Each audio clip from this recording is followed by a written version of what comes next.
little luck in the Irish tonight here at Citizens Bank Park. Yep, it's an Irish heritage celebration here in Philadelphia as the Phils welcome in a brand new ball club. It's the Arizona Diamondbacks over from the National League West to begin a 3-game series. And news which broke earlier today, we kind of anticipated this. Maikel Franco is up from AAA Lehigh Valley. Dustin McGowan has been outrighted off the 40-man roster, and he is on his way to the Iron Pigs. Hi, everybody. I'm Tom McCarthy, along with Ben Davis. All right, we all anticipated this news maybe 2 weeks ago that it could happen at this point. But then earlier this week, our thoughts sped up even more when Cody Ashley went down to AAA. Maikel Franco will get his second opportunity here in the big leagues. We all could see the writing on the wall when Cody Ashley went down to AAA. The Phillies wanted him to play left field, get some experience out there. We knew Maikel Franco was going to come up. Hopefully he can do a better job this year than he did last year, and that has to do offensively. Well, we look at what he did last year, and he was a little over-aggressive. Now, this is a little roller to the opposite way, but he did strike out an awful lot. He did not pick up his first Major League home run, but you could see flashes. Now, the flashes really expanded this year in AAA. This is a game winner earlier this week. He had a handful of these for the Iron Pigs, and he was red hot for them. He was very hot for them, but he has to trust himself. He realizes that he can do the same things up here, going line to line, that he did in AAA. He has been a phenomenal player down there. It's just a question of whether or not he can do it at the big league level. Defense has never been a problem for him. We see here he's making some tremendous plays. His lateral movement is very good. He's got a very good arm. I equate him to a young Adrian Beltre defensively. I'm anxious to see what he can do with the stick. Well, you look at the numbers he put up in AAA this year. 355 through 33 games, 24 RBIs. That led the International League. He scored a boatload of runs. He is emerging as the Phillies' best infield prospect. And Joe Jordan sat down with Greg Murphy earlier today to discuss Maikel Franco. All right, thanks very much, Tom. Yep, here with Joe Jordan, and, well, kind of an exciting day as Maikel Franco returns to Philadelphia. He's in the starting lineup tonight, and, you know, for a couple of weeks and a couple of months, we've talked about he'll be called up when he's ready, so you guys obviously believe he is ready now. Why is that? Well, I think, you know, if you just look back to starting in last September, obviously he got up here and he got his feet wet, had his struggles with certain things. Spring training, it was a little bit of the same, you know, just really an excited young player that wanted to impress, wanted to do a lot of things. And so when we got him to our side of spring training, minor league complex, you know, we just, I think a couple of days in, we gave him a couple days because he was really disappointed in himself, you know, more than anything. But I think myself, my field coordinator, Doug Manzolino, and some others, you know, we just really try to be honest with him about this isn't about ability, it's about, you know, being patient, letting the game happen, and let the game give you what it's going to give you, really, instead of just trying to force everything. But Maikel deserves all the credit because really from the time the season started up until today, he's done everything that, you know, he was challenged to do. You know, it's been exciting. He's calmed down. He's using the right side of the field offensively.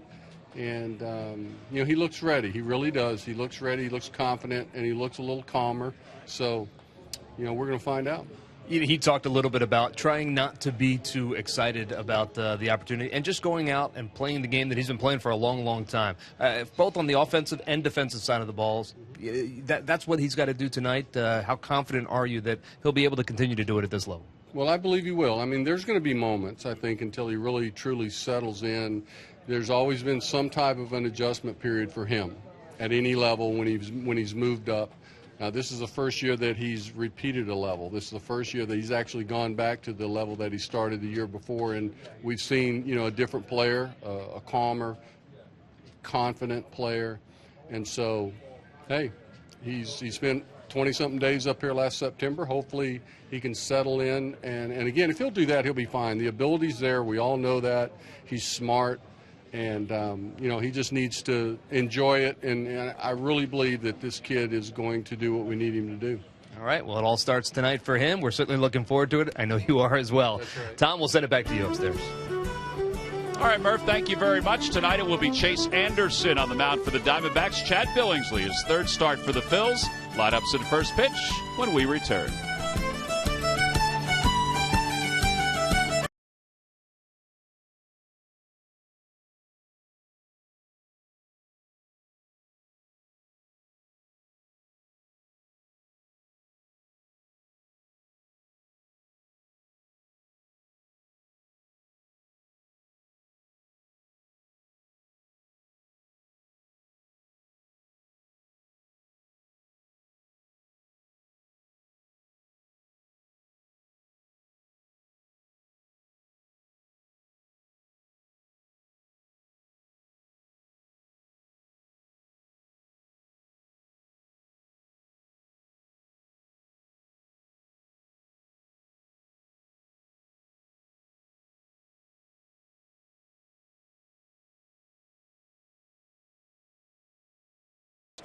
Chad Billingsley is ready to go. He's already finished his warm-up tosses in the first pitch of the weekend. And it's in there for a strike. We're underway. No balls, 1 strike. Inciarte hitting .315, a home run and 14 runs batted in. You may remember him for a very short period of time as a member of the Phillies back in 2012, and he starts the ball game off with a leadoff single. And the rest of the Arizona lineup brought to you by Xfinity, the official entertainment provider of the Philadelphia Phillies.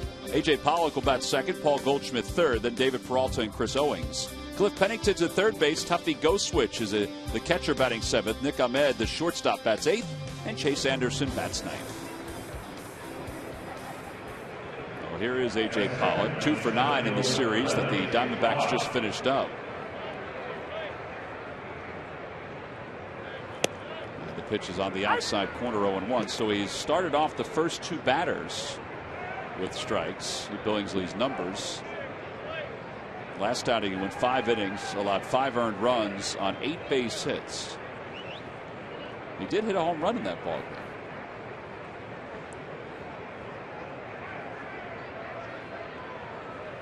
Swing and a miss, breaking ball. Time now for the Budweiser scouting report on Chad Billingsley. Chad Billingsley, we're looking at his average velocity. It hasn't been a question of his stuff.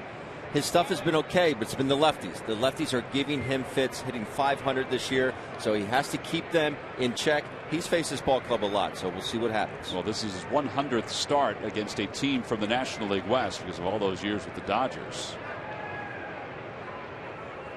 Down and away. Yeah, the first few innings, Billingsley seems to be okay velocity-wise. I mean, he has gotten tired as the game has moved on, but he's still building up his durability. I was surprised to see that velocity number, the average, that low. I thought it would be a little higher than that. Well, he's still getting into it. Yes, you're throwing without pain, but still to get all that arm strength back, it takes a while. 2 balls and 2 strikes to Pollock. Last 8 games for A.J. Pollock, he's hitting .344. This is a very good offensive lineup for the Diamondbacks. Their problem has been their pitching. They're scoring a lot of runs, but they're giving up a good amount of runs.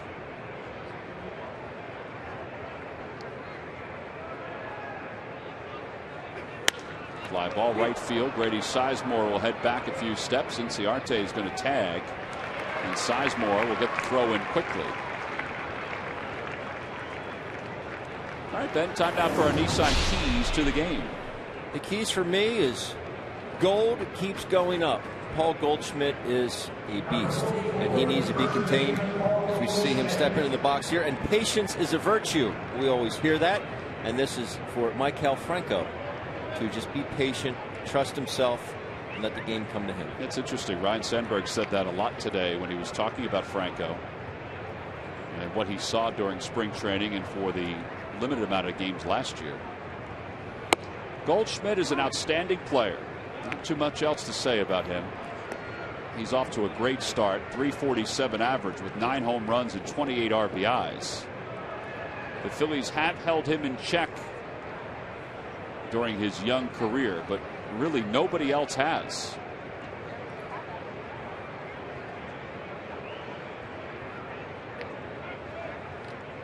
Inciarte has stolen 4 bases. And you do pretty much have to watch everybody on this ball club. They will run. Looking at this man right here. Paul Goldschmidt has 7 bags. Yeah, we talked about how aggressive the Pirates were in the series against Pittsburgh. Well, this team is even more aggressive than Pittsburgh. And a high fly ball left center field. It's not deep. Herrera comes running in, and there are 2 outs. Well, that's a good job by Billingsley to not allow Goldschmidt to square it up.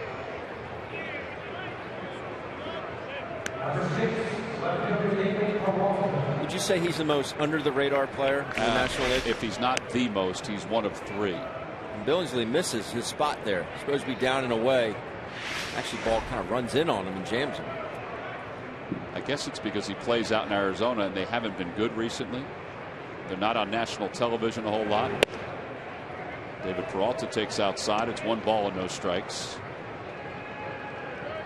Peralta hitting .284, 4 homers and 14 runs batted in. Let's see what he's done over his last 14 games. I'm telling you, you go through the top 5 or 6 hitters in this lineup, and you're going to see those kind of numbers. It's remarkable that they aren't playing better than .500 baseball during that time. There's the pitch I think he really needs to throw effectively, is that changeup.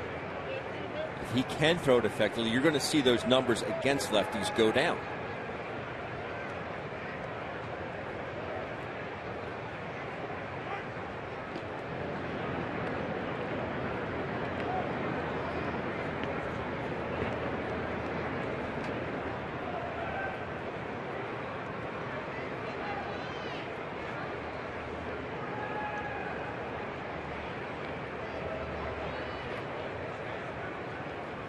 Curveball, and it's topped to the right of the mound. Billingsley is off the hill, stumbles a little bit, but Howard picks him up. Side is retired, no runs, 1 hit, and 1 man left. First chance for the Phillies when we return to Citizens Bank Park.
Toyota Time Sales Event ends June 1st. Hurry in today. Toyota, let's go places. By Xfinity, the official entertainment provider of the Philadelphia Phillies. By Citizens Bank, 1 deposit checking.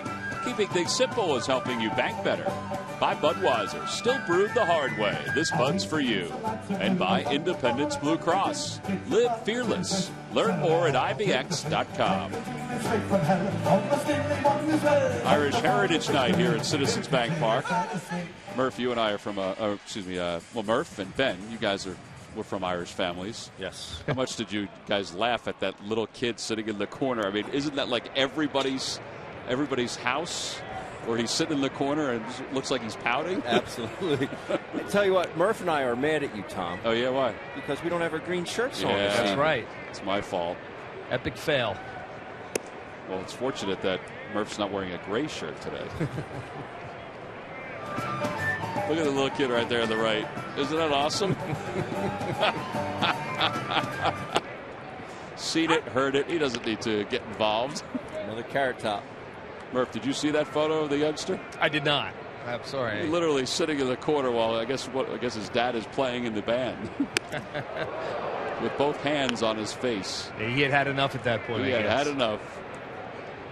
2 balls and 1 strike to Ben Revere. Revere leads it off here in the first. It'll be Revere, Galvis, and Sizemore. We'll get to the rest of the Phillies lineup in just a moment.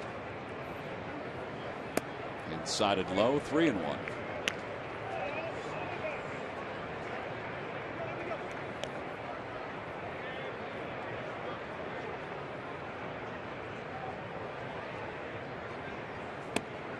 Ben Revere takes strike 2. It's 3-2. Ben taking all the way there. What a good leadoff hitter does. Make the pitcher throw. You know you're going to get the same pitch, 3-2. And he hits it softly off the mound. Charging is Ahmed. He throws him out. And the rest of the lineup brought to you by Xfinity, the official entertainment provider of the Philadelphia Phillies. Galvis, Sizemore, and Howard. And Maikel Franco batting 5th. Chase Utley 6th tonight for the first time since 2005. Odubel Herrera bats 7th, Carlos Ruiz 8th, and Chad Billingsley 9th. And Chase Anderson 0-1 in 6 starts with a 2.97 earned run average.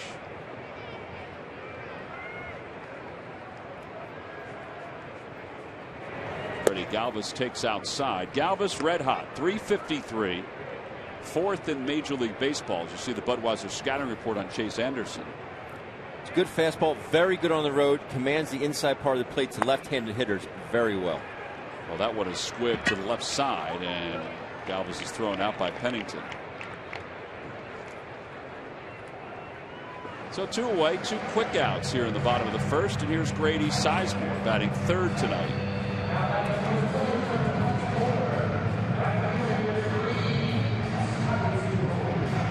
Franco was the big topic of conversation today, but also the fact that Chase is not batting 3rd and is batting 6th. We've seen him bat 2nd a handful of times. We haven't seen him bat 6th since 2005. And Sizemore's been hot. Lucky McDonald's Phillies home run jackpot contestant is Tina Jones of Middletown, Delaware. Phillies hit a home run in today's ball game, then Tina will win $100. Good luck, Tina. Foul ball 0-2. I don't know about you, Tom, but I'm still upset about the ball he hit down the right field line yesterday. It went over the bag, and C.B. Buckner called it foul. And it's not reviewable, so Grady lost out on double. That would, as a player, and I hate to say it, that would have bothered me the entire night, and even today. Well, looking back at it, I watched a few innings of the game, and that play was part of what I watched, and it did look like it went over the bag again. It definitely went over the bag. Right there, it goes over. I mean, it went over low, too. It wasn't even that it was high. It's just something like that has to be corrected. And we're not saying that it went over the whole bag. Right. It went over, would you say, the bottom right-hand corner of the bag? It went over, the whole ball went over the bag. Right. Todd Tishner's behind the plate. Tim Welke's at first. Mike Everett's at second. And Sean Barber is around at third. This crew had some issues with the replay in their most recent game, and that ball is smoked by Sizemore. And the Phillies go down in order here in the first. So nothing across for the Phils. On to the second. Diamondbacks and the Phils, game 1.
That's what he was doing. He was trying to envision what song he was going to partake in. It all makes sense now, Ben. It's lunch, laddie.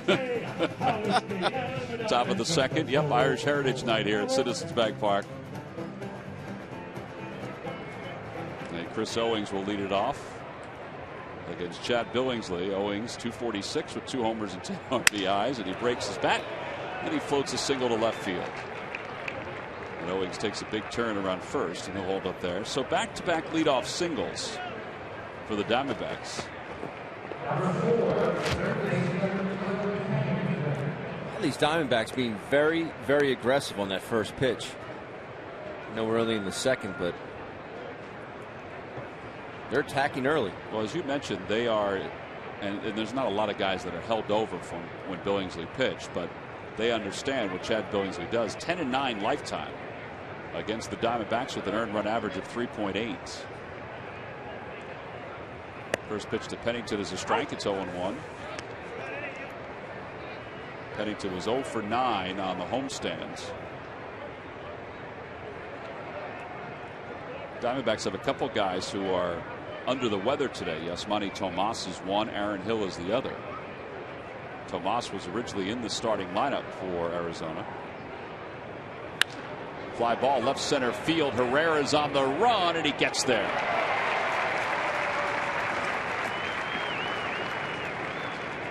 Excellent jump. Close quickly. One away here in the top of the second. That's what I noticed was the closing speed. You see him get to this ball, boom, ball's up there, and just seems like he hit another gear and caught that ball with ease. I know we sound like broken records, but he is fun to watch going gap to gap on those fly balls. Here's former Phil prospect Tuffy Goldschmidt. He's latched on with the Diamondbacks. He's done a nice job. First pitch is wide of the plate, 1-0. This is his 90th at bat of the year. And for Tuffy, he has 4 extra base hits. He spent 9 years in the Phillies organization. That one's looped to right center field, and Herrera again is there.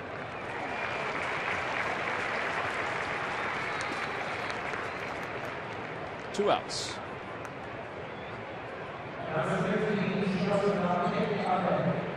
And that'll bring Nick Ahmed to the plate. Not hitting a whole lot this year, just a $153, but man, can he pick it at shortstop. In fact, you see there, 2013 minor league Gold Glove winner. They have those? They have everything now. Don't you wish you played now and not back in the golden years? He bunts, and it hit him, he says, in the box, according to the home plate umpire. So it's 0-1.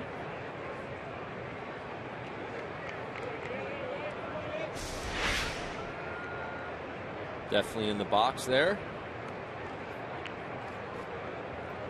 You know, one thing about a team being very aggressive is it doesn't mean you can't throw them strikes. You can take advantage of that aggressiveness, make good quality pitches, get quick outs, and get back in the dugout.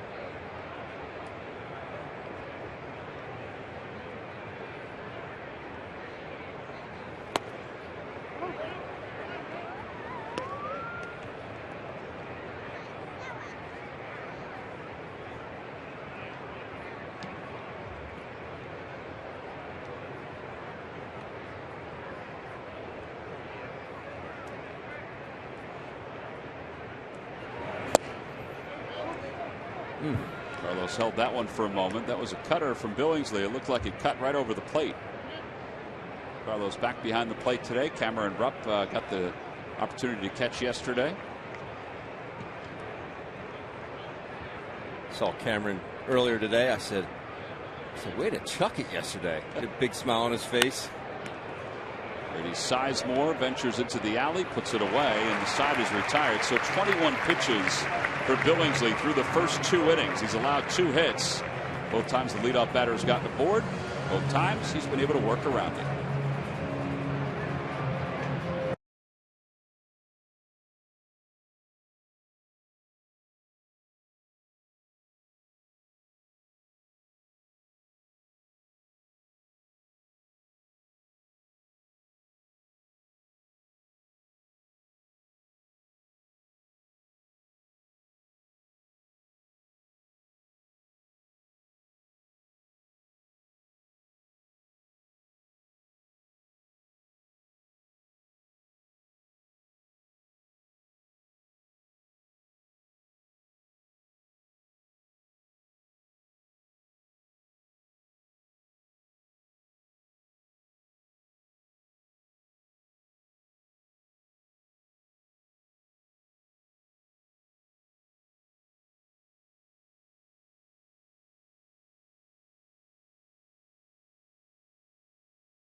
Night here at Citizens Bank Park. Tickets can be purchased by going to Phillies.com. In fact, you can get tickets for tomorrow night's game and Sunday afternoon's ball game. Phillies and the Diamondbacks wrapping up this homestand. There's Maikel Franco, who's in the on-deck circle, getting a chance to loosen up before his first AB. Ryan Howard leads it off. Howard takes low.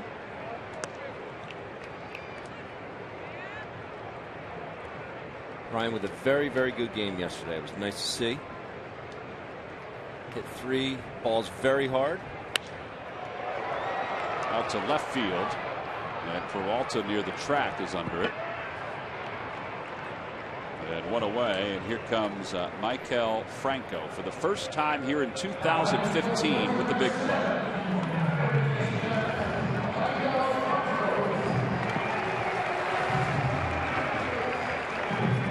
Remarkable numbers down in AAA, hitting .355 with 4 home runs and 24 runs batted in.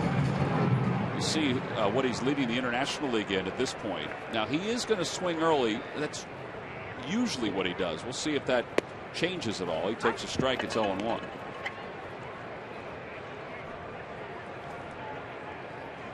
Last year it just seemed like he swung at everything. I thought in spring training he had the quickest at bats of anybody in the Phillies lineup. And the one thing that happened to him a lot was he got jammed a lot. The pitch is low. It's 2-1. He found out at 7 a.m. this morning that he was being brought up to the big club. Dave Brundage, his manager, knocked on his hotel door. And he pulls that one toward third. And it's picked up by Pennington. So what are 2 outs here?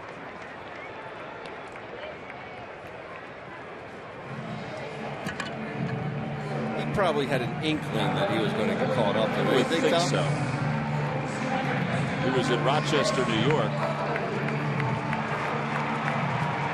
Somebody asked him today, well, if they didn't knock on your door at 7, what time would you have woken up? Probably about 11:30. That'd be early for me. Here is Chase. Chase 0 for his last 10. Hitting .118. I thought Ryan Sandberg said some really good things today about the reason for moving Chase. He said, listen, let's not make this a negative. He said, I'm giving him a chance to have a change of scenery. Sometimes in the 6th hole you see different pitches than you see as the number 2 hitter or number 3 hitter. He said, I'm giving him a chance to change his luck. He said, we've tried a lot of things. He said, I'm going to try this. He would not say how long he was going to try having him bat 6th. Knowing Chase and his approach, I don't think it's going to change a whole lot the way he approaches hitting.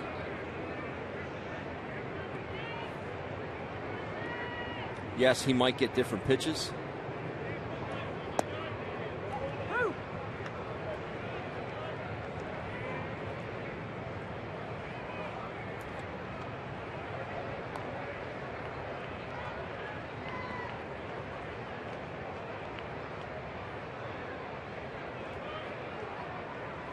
And he pulls that one fair down the right field line, going toward the corner. Misplayed by Inciarte. And Utley's on his way to second. He'll stop there.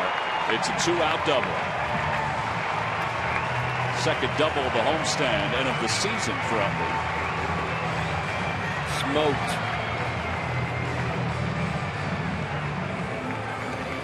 Chase got a hit off Chase. Trying to go away here. This ball is in. Ends up in. A very short swing. Chase kept his head down so well that he didn't know where it went.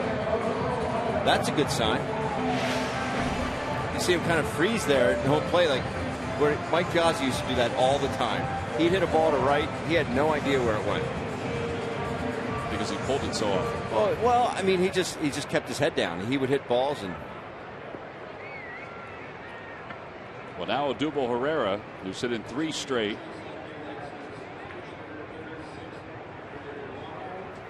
First pitch is a breaking ball. It's in there. Jay McLaughlin just announced that Utley is now in 6th place, tied with Chuck Klein and 1 behind Sherry McGee. Jimmy Rollins, of course, leads the way with 479 career doubles.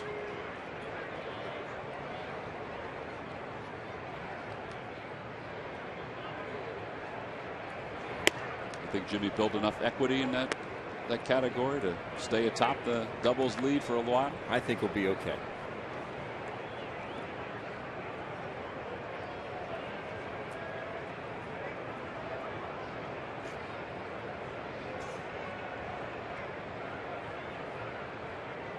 One ball, 1 strike to Herrera. Pickoff play is on and chases back.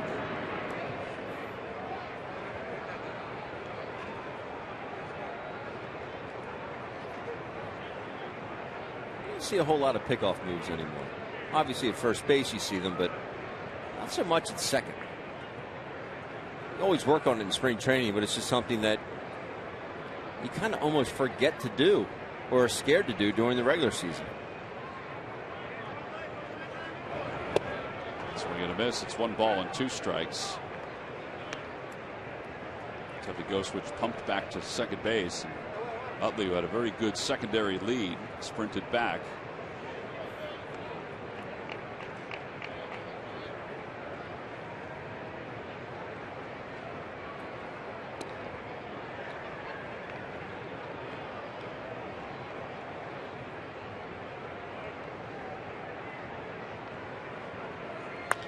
Ground ball right side. Goldschmidt has it on an easy hop and wins the race to the bag by a half a step, and the side is retired.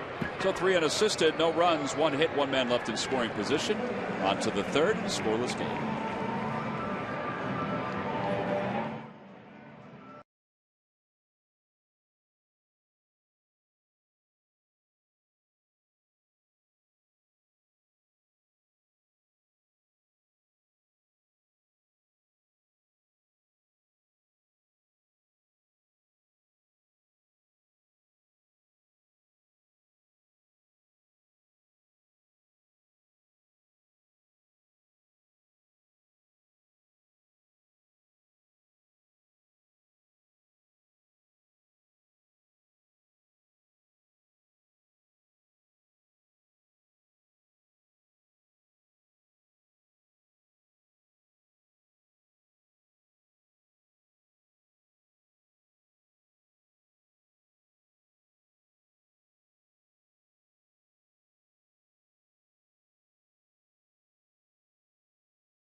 Phillies.com. Go to the fans section for all the information, and please submit your answer. The subject line. All right, Ben, here we go. The question is, which 2 Diamondbacks made the 2014 All-Star game? Which 2 Diamondbacks made the 2014 All-Star game? It does make you go,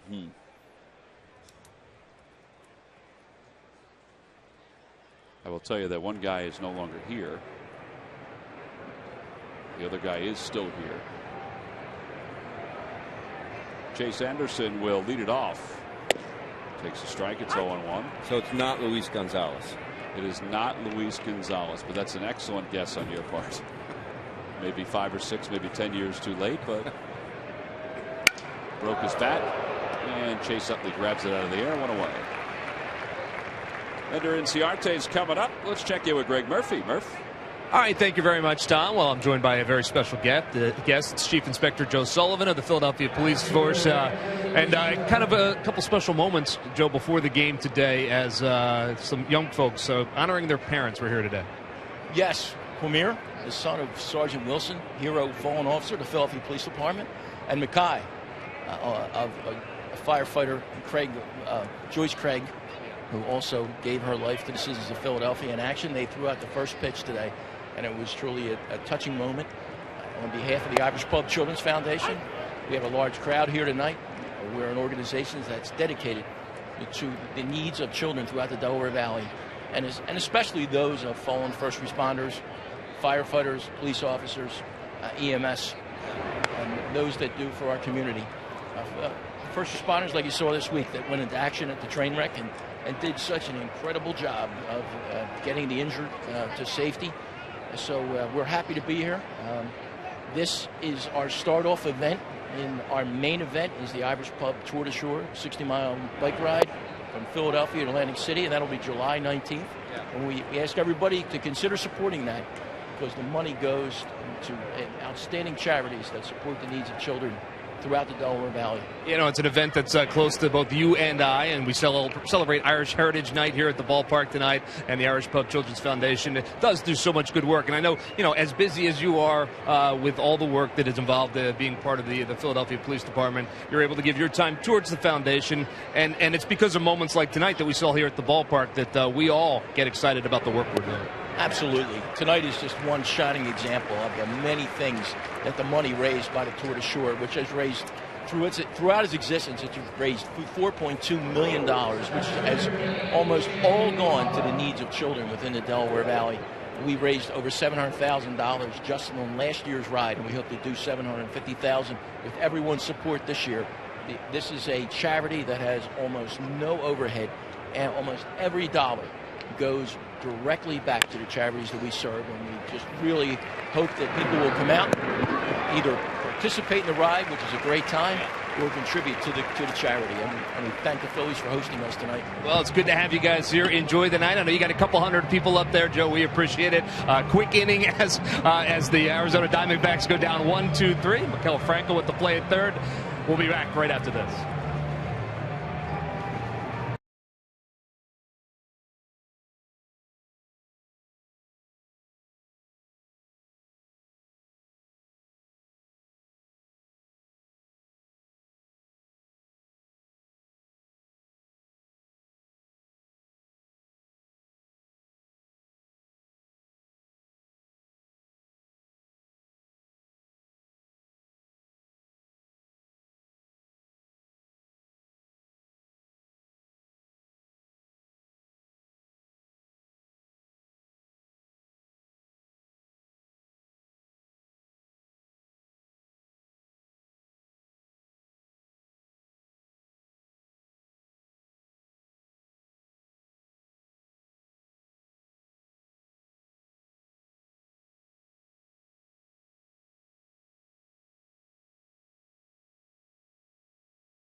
Jefferson, where health is all we do. Call 1-800-JEFF now or visit jefferson.edu. Buy Yellowwood. Yellowwood pressure treated pine. If it doesn't have this yellow tag, you don't want it. Advice Chevrolet. Visit your local dealer at chevydealer.com.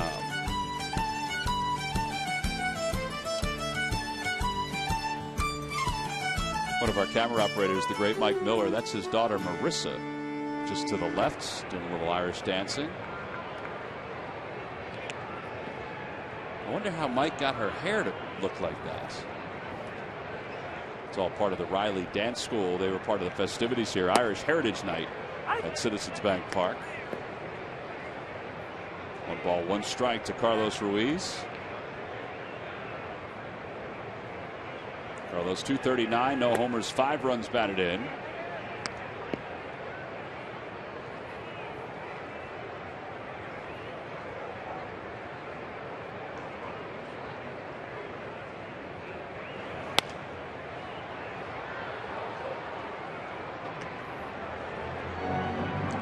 Tonight's game is also available in Spanish. Just use the SAP button on your television or change the language through the menu on your cable box.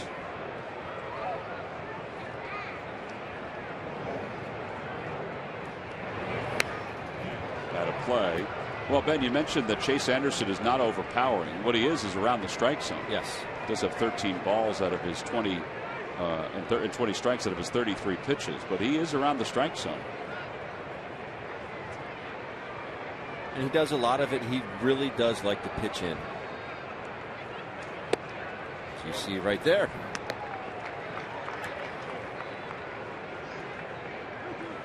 He has one that can run in on righties. He has a four-seamer that can stay straight on lefties. Inside, ball 4. So the first walk is issued to Ruiz, and now Billingsley, who had a home run his last game, is probably up there to try to sacrifice Ruiz up to second base. Toward the Major League scoreboard, this was a wild one. The Cubs defeated the Pirates 11, 10, and 12. Cubs had a pretty good lead. The Pirates came clawing back. Andrew McCutchen hit a home run in that ball game for Pittsburgh. Pirates also threw the winning run out at the plate at one point in that game in extra innings.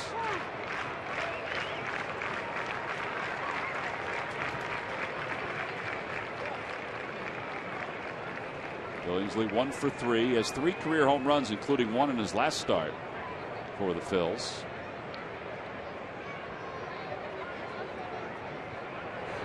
And he takes outside, and it's 1-0.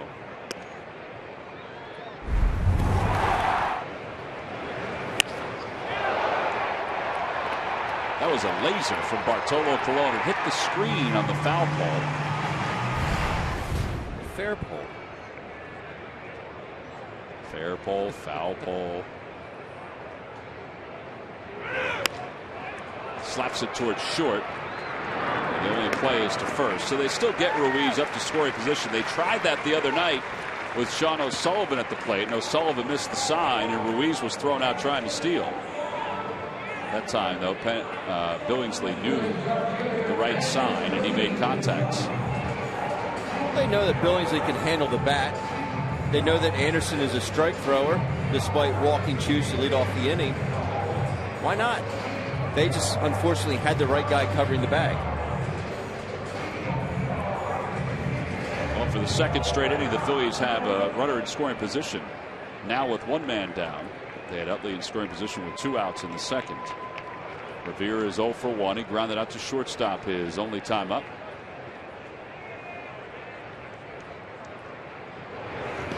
In the dirt, 1 ball, no strikes.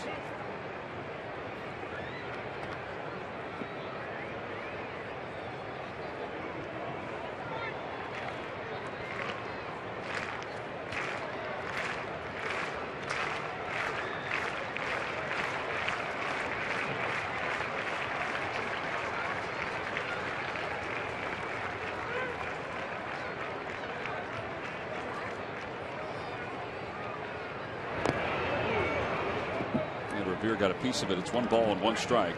You see another fastball, and I'm telling you, this guy just really will pound that inside part of the strike zone. Does it matter? Does it seem like there's a lot of foul balls off the knobs of the bats recently? There have been a lot lately.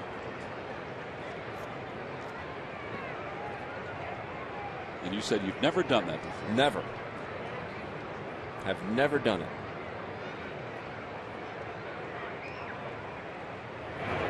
Outside, 2-1.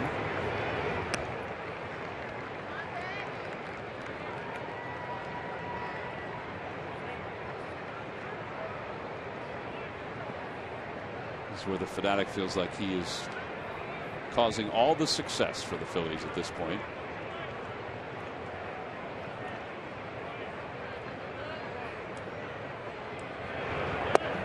Three and 1 for the second straight at bat. Revere works the count in his favor. 3 balls and 1 strike.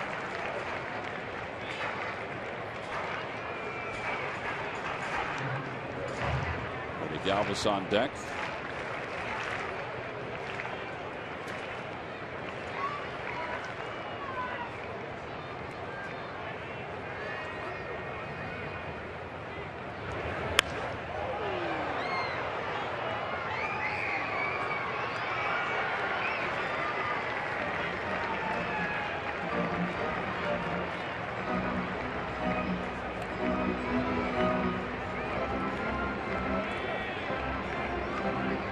Drive him in right here, Ben.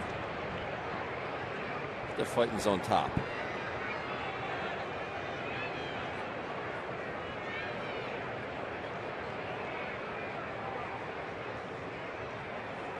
And there's a loop route towards center. Pollock is able to track it for the second out. So 2 away. Freddie Galvis coming up. 4 tickets, 4 hot dogs, and 4 sodas for $100. Great value for families. Available on select weekend dates. Order your tickets now by going to Phillies.com.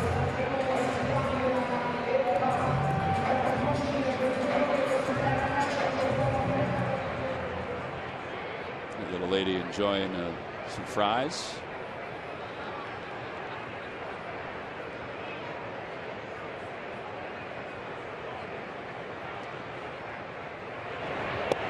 Drops in, it's 0-1. Chase Anderson was drafted 3 times during his amateur career. 42nd round, 40th round, and finally in 2009, after going to Oklahoma, he was drafted by the Arizona Diamondbacks. So drafted out of high school, drafted out of junior college, and drafted out of Oklahoma. I'll tell you what, it shows some patience on his part. I could see maybe not signing the first time. Second time, he probably sitting and wondering, well, will it happen again? You know what, though, Tom? If the money's not right,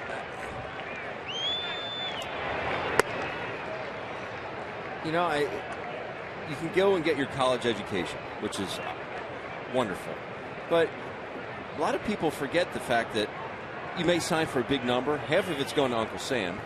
You got to put it away. You can never play college ball again. And some people don't make it. I mean, it's not as easy as people think. Just say, you know what, I'm signing. Why not? Yeah, I guess if it's life-changing money, then maybe it's a little easier. Correct.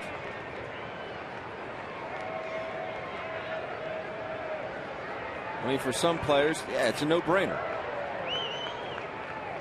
But you look at Garrett Cole. He got drafted in the first round. He didn't sign. Didn't sign. But he's an oddity from the first round standpoint. But you're right. Look at what happened last year with the Astros kids, the 2 kids. Yep. One drafted in the first round. I think the other one was a supplemental draft. 2 balls and 2 strikes to Freddie Galvis. Carlos Ruiz led off the inning with a walk. He's at second base. Inside, 3-2.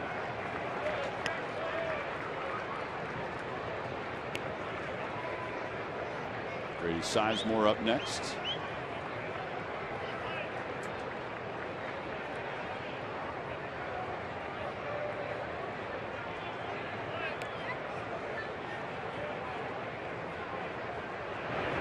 And ball 4. So 2 on now with 2 men down. And Sizemore, who lined out sharply to second his first time up. He's been swinging the bat well for the Phillies. They'll get a chance to bat here with 2 runners on. Phillies baseball is brought to you by Budweiser. Budweiser is still brewed the hard way. This Bud's for you.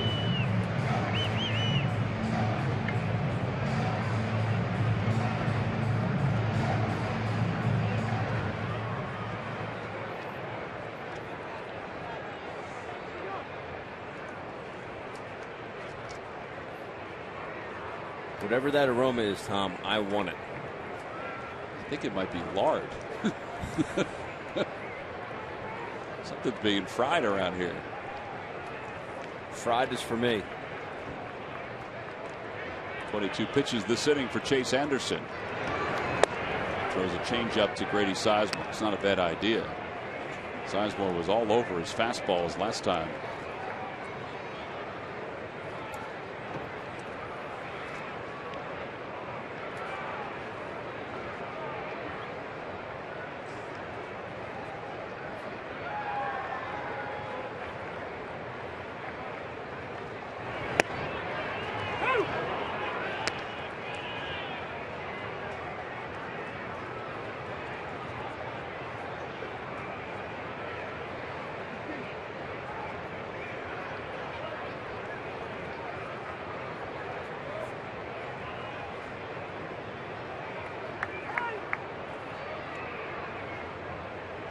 I really thought he would have doubled up there with a changeup. First pitch changeup, very good. Very good pitch. Thinking, why not throw it again? Make him hit it. He was so out in front of that first one. Maybe he's thinking, you know what? He's probably sitting on it again. Let me bust him in hard. To a nice strike inside. And now he tries it again. This one toward the outer edge. 1 ball and 2 strikes. Sizemore has really good numbers against the Diamondbacks. In fact, last year he was 4 for 11 against them. Overall, he's a .300 hitter in his career. He's behind 1 ball and 2 strikes to Chase Anderson.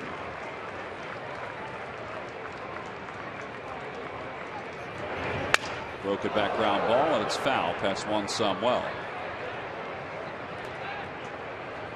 That ball split that bat right in half, basically.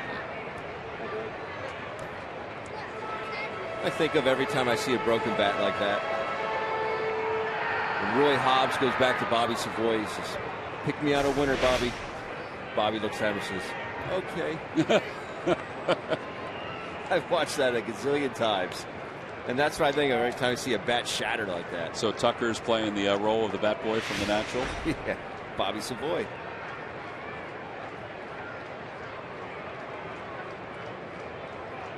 Here we go again. 1 ball and 2 strikes to Sizemore. And a chopper toward first. Backing up on it is Goldschmidt. Anderson's there to cover, and the Phillies are retired here in the 3rd. No runs, no hits, and 2 men left. 3 in the books. We'll go to the 4th inning. It's the Diamondbacks nothing, the Phillies nothing.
David Peralta and Chris Owings are the scheduled hitters for the D-backs. Billingsley pitched Goldschmidt well his last time up. He got him to pop out. So Murph, I guess the objective is to keep this big guy in the ballpark as many times as you can.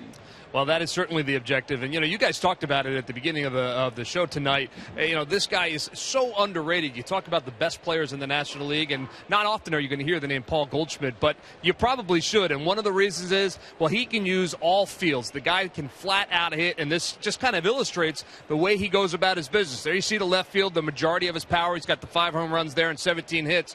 But center field, 16 hits, and over in right field, 9 hits as well. He's got home runs to all 3 fields as well. So he's a guy that's able to, work the ball up the middle, work it to right, go with it where it is pitched, and that's what you want out of a guy, especially a guy in the 3-hole. He has been able to deliver time and time again, and as you mentioned, Tom, over the last couple of years, he really has solidified himself as one of the best players in the National League. And Ben, I guess I would ask you, if you're on the mound and you're trying to work against a guy like this, what's the strategy to keep him off the base paths? Well, don't let him beat you. He is that guy, but in a 0-0 ball game, you still have to be aggressive. But if runners get on base and there's a chance to pitch around it, but try and make your pitch, then obviously a walk in a certain situation is not going to hurt you.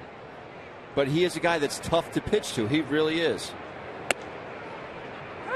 Well, Billingsley's got it even, 2 balls, 2 strikes. Born in Wilmington, Delaware.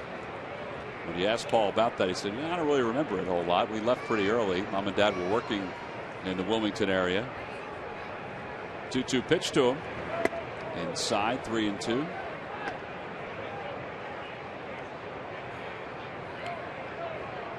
David Peralta's on deck. And Goldschmidt is a guy that doesn't do a whole lot with his lower half. He drives off it, but he doesn't have any leg kick. Fly ball shallow left center field. Freddie Galvis says he has it. And there's one away. Basically just goes up on the ball of his left foot and puts it right back in the same spot. And you'll see here, take a look at his left foot right there. I mean, that is it. Hardly moves. But that is a good, strong, powerful swing. And just because you do that doesn't mean you can't use your lower half. You still have to drive off your backside. But a lot of guys do that so they don't chase their stride foot when they do take that stride. A lot of guys, when they take the stride, their hands and their head follow, and that'll screw up your timing. He doesn't do that.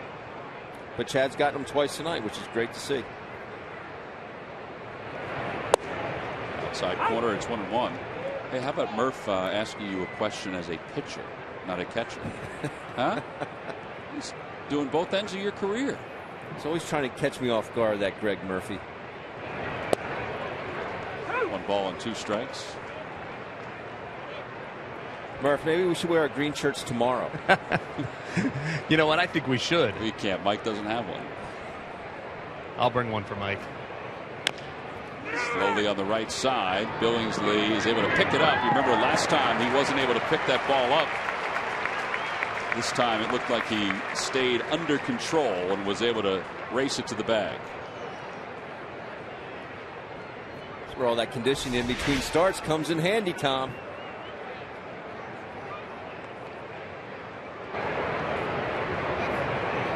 Good break. Instinctive. Very instinctive. Get off the mound and make that. Freddie comes in and give him a quick respite.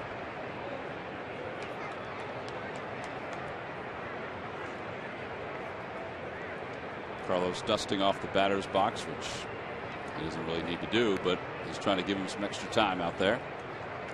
Nice night to pitch, though. Not too hot. A little humid, but not bad. Chris Owings singled his first time up.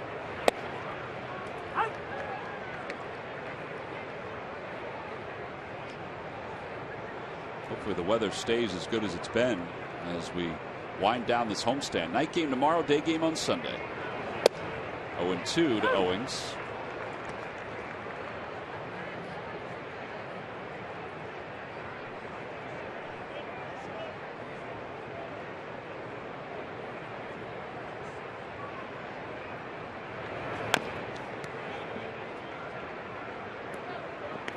Current conditions tonight, 73 degrees. Very slight breeze out of the south.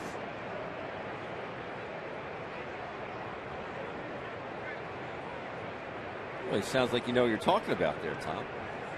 Just got to say it with confidence, Ben. That's all. Is that because we had Weather Appreciation Day yesterday? Weather Education Weather Day Education was a great success. Billingsley knocks it down. He's not going to be able to get Owings, though. His second hit. And that'll bring Pennington to the plate. The Weather Education Day was a resounding success yesterday here at the ballpark. Yes, it was.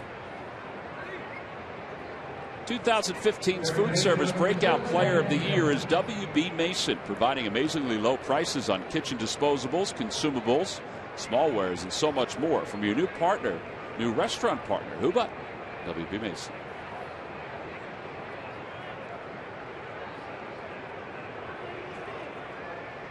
Speaking of forecasters, I found out today that Scott Fransky and Hurricane Schwartz go to the same hair salon. Look at that. Learn something new every day, Tom. Hair salon? Yeah, she go to the barbershop. He said no. He did say it pretty quick. I go to a salon. 1 ball and no strikes to Pennington.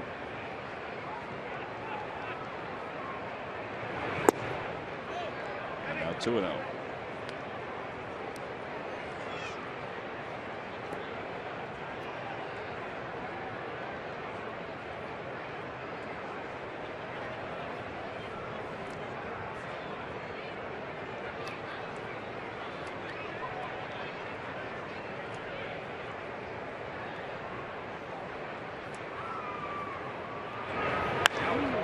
High fly ball to right field. Should stay in the yard and will. Grady Sizemore waits for it. And the inning is over. So another efficient inning for Billingsley. He's only thrown 46 pitches through 4. No runs, 1 hit, and 1 man left as we take a look back at Weather Education Day. There's Scott Salon, buddy. Hurricane Schwartz.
Lead it off. It'll be Ryan Howard, Franco, and Chase Utley against Chase Anderson. 3 men over, shipped on for Howard. Takes a breaking ball way inside. It's 1 ball and no strikes.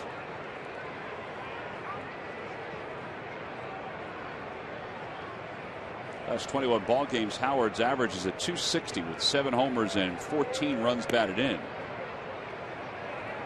Hopefully he can maintain that. You know, obviously he was off to a slow start, but maintain those numbers for the rest of the season.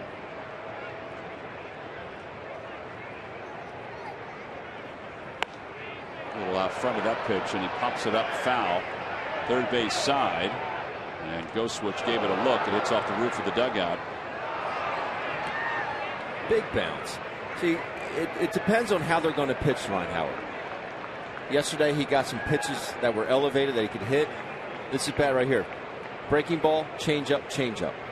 Breaking ball for a ball, change up for a ball. 2-0, you're thinking, I'm going to get a heater. I'm going to get something good to hit. Another change up. Well, this is yesterday, and he put a pretty good swing on this. Yes, he did. Like I said, pitches that are up. As I always like to say, the hitter will let you know. But he jumped in that first pitch, 91 miles an hour. Another 3-ball, 2-strike count for Anderson. See, I don't mind that take right there by Ryan. It's a change up down and away, but he took it very well.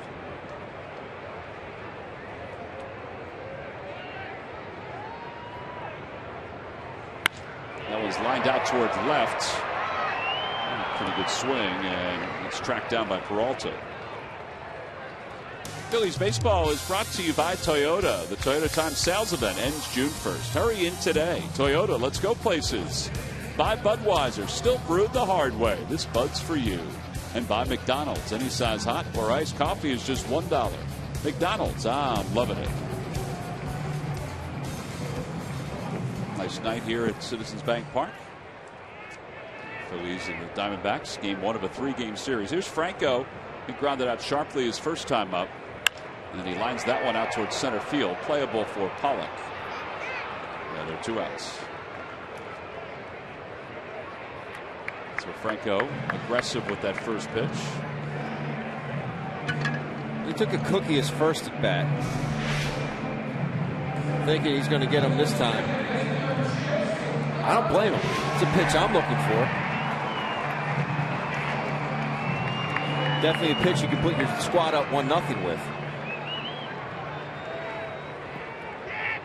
He doubled his first time up.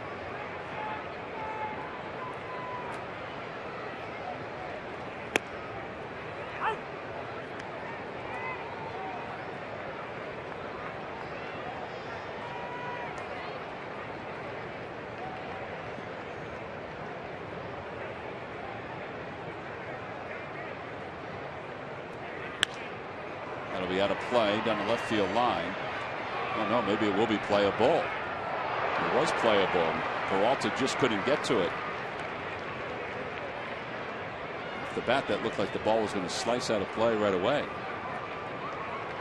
Toyota Major League Scoreboard, the Brewers are shutting out the Mets 5-0. The Mets are in a funk right now, which is good for everybody else in the National League East. Ryan Braun, a home run and 2 RBIs. Bartolo Colon's on the mound for the Mets in that ball game. Third pitcher who was 40 years of age or older in MLB history to win 6 of his first 7 starts. Check swing.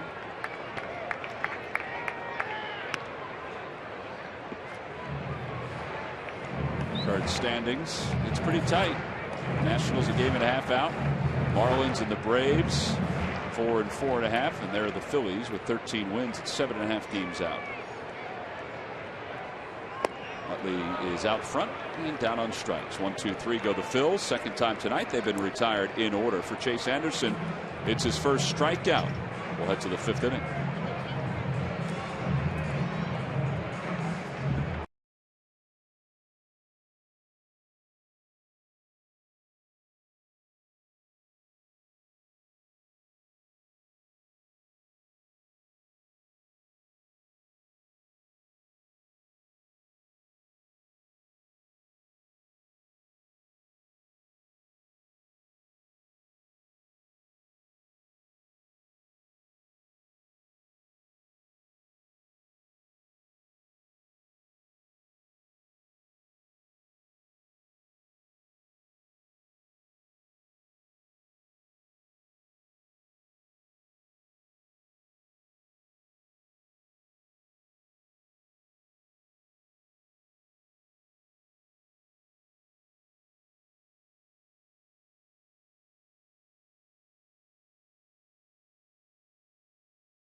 And here we go. Which 2 Diamondbacks made the 2014 All-Star game? Well, one is a cookie, Paul Goldschmidt. Paul Goldschmidt is correct. And your hint helped me out tremendously in Miggy Montero. Miguel Montero is correct. Log back on to Phillies.com to find out if you're the winner of a Phillies prize pack. Who's now with the Cubbies and was watching him catch earlier. Here's Tuffy Goldschmidt. And a dribbler foul. It's 0-1. Goldschmidt was one of Montero's backups last year. Played 41 games a season ago. Everybody in the Phillies organization loved the way he caught. They thought he was an outstanding receiver. Could throw a little bit. I don't know if anybody thought that he would be able to hit in the big leagues. He certainly has held his own in the 2 years he's been with the Diamondbacks. Talk about taking advantage of an opportunity. Well, you root for guys that have spent that many years in the minor leagues, never give up, and they finally get there. For most guys, it's a journey.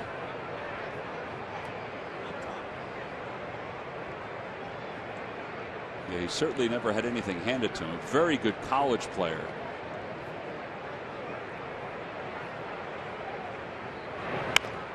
And he hits it foul off the front of the camera well.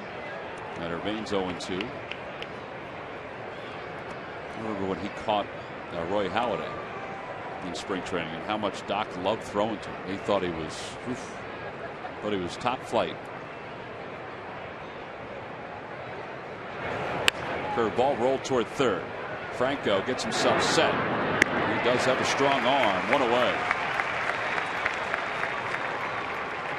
Like I said in the open, defensively, the way he throws the ball, the way he fields the ball, reminds me a lot of Adrian Beltre. And that's a man. Another player, you know, we talked about Paul Goldschmidt earlier, flying under the radar. Adrian Beltre has put together some years. I mean, some really good years.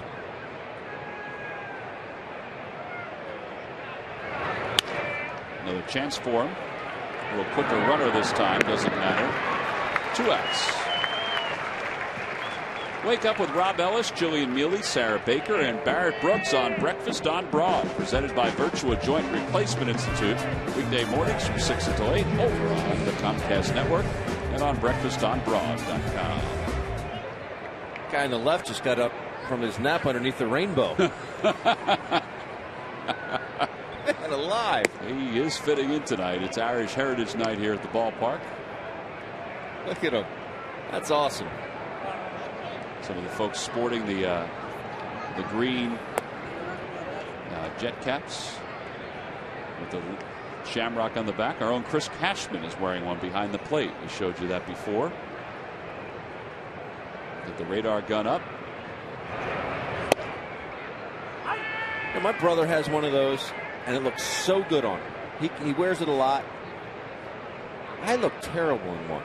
I really do. You got to have the right squash. You do. Ground ball toward the middle and a base hit for Chase Anderson. It's his second hit of the season. And he's aboard with 2 outs here in the 5th inning. All around the ballpark, folks are donning those caps. Phillies logo.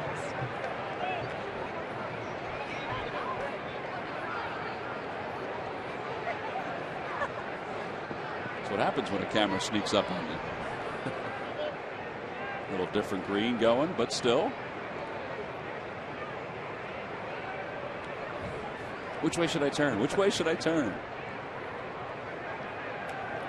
And Ciarte is 1 for 2, a single and a strikeout. And a fastball in there. It's 0-1.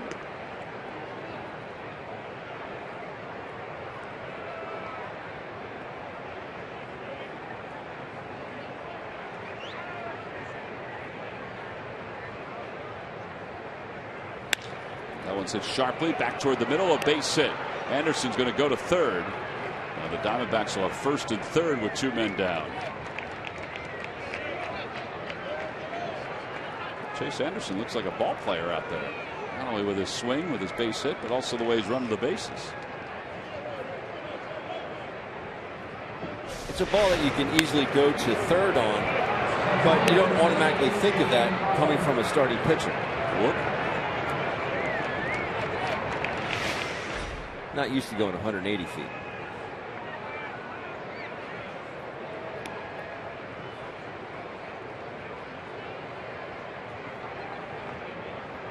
A.J. Pollock has flied to right. He's grounded to Franco over third. So he's 0 for 2.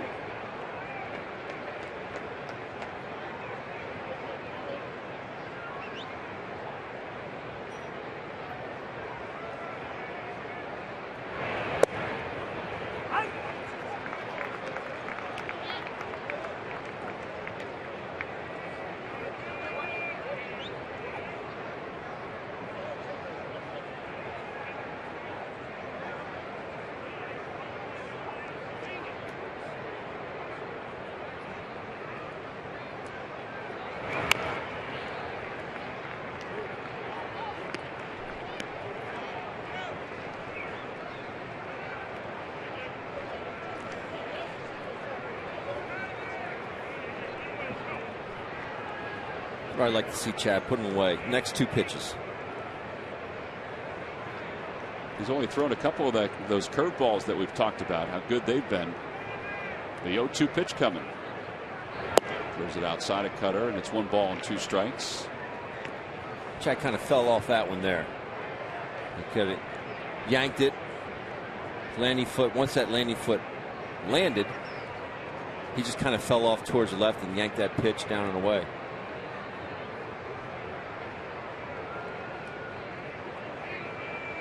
Go with the heater away, but let's see another breaking ball. And again, he whips that outside. It's 2-2. Velocity has been down just a little bit today.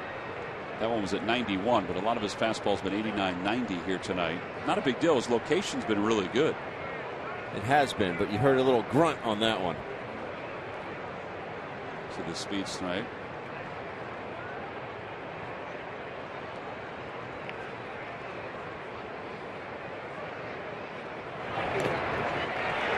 Carlos Ruiz says he hung on, and they're going to say it hit the ground. Carlos isn't really arguing it too much. It did sound like it hit something. Take a look. So hard for the home plate umpire to see this. Oh, yeah. Got to sell it, Ben. You do.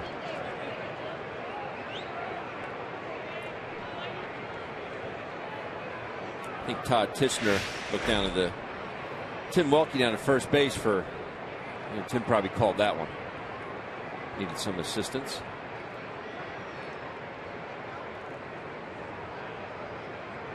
Curveball and a call. Strike 3. Beautiful pitch. Second strikeout for Billingsley, and it comes at the right time. 2 base runners for the Diamondbacks in the inning. They got runners on the corners, and watch this one spin.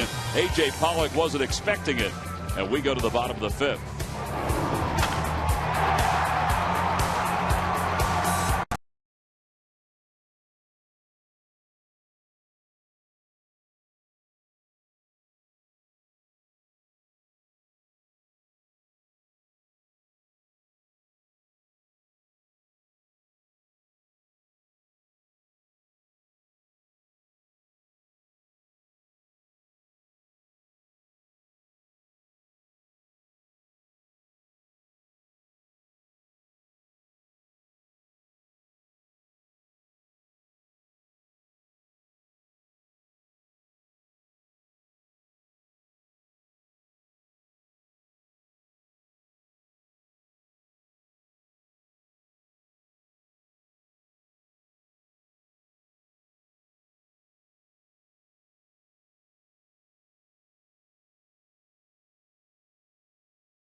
$14 receive the Kodiashi wiffle ball and bat. Compliments of Sports for All. Get your tickets now by going to Phillies.com. Right, Sandberg over talking to Chad Billingsley. He's in a pretty good spot as far as his pitch count goes. Threw a big pitch to wrap up the top of the 5th inning. This is a good Diamondbacks lineup, too, that he's handling right now. I say good, it's statistically good. They've scored a lot of runs this year.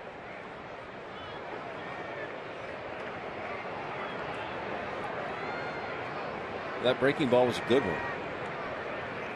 Keep that in his back pocket for when he needs it again. I believe that Tuffy Go Switch was crossed up on that pitch. Just the way he reacted.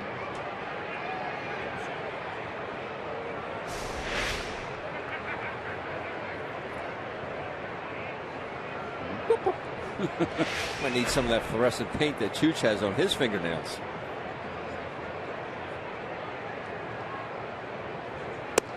A little low, and it's 2 balls and no strikes.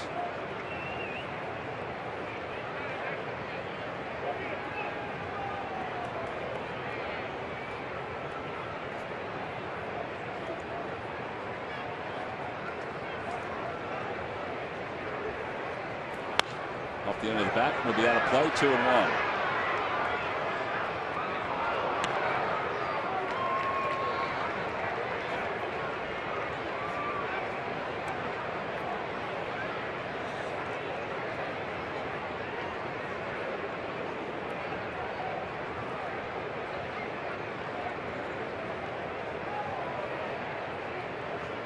Odubel grounded out to first his first time up.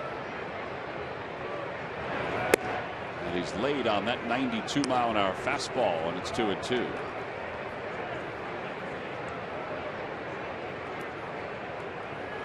Chase Anderson, I like the plane on his fastball.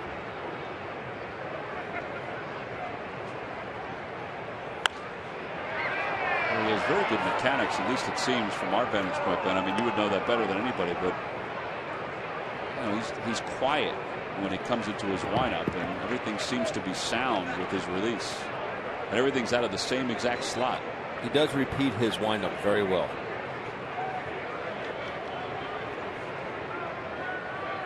Two balls, two strikes now to Odubel.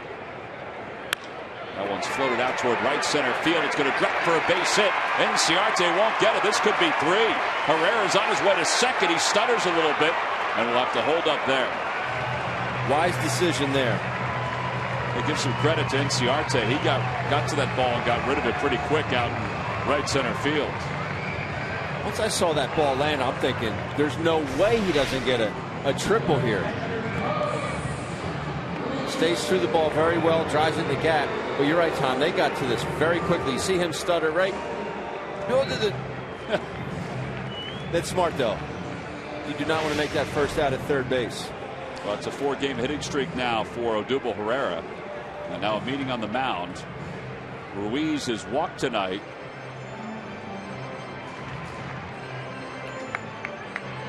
What are they chatting about here, Ben? I mean, I don't think Carlos is bunting in this spot.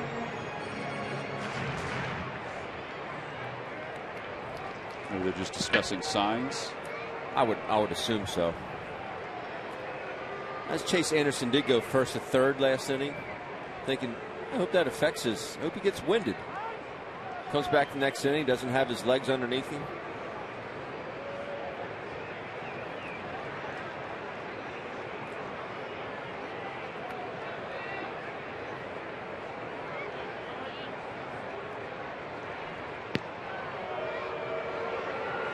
Tuffy very deliberate. They'll do a series of taps, which you'll see, which probably is one of the pitches that they're using, but then very deliberate with his fingers after giving those signs.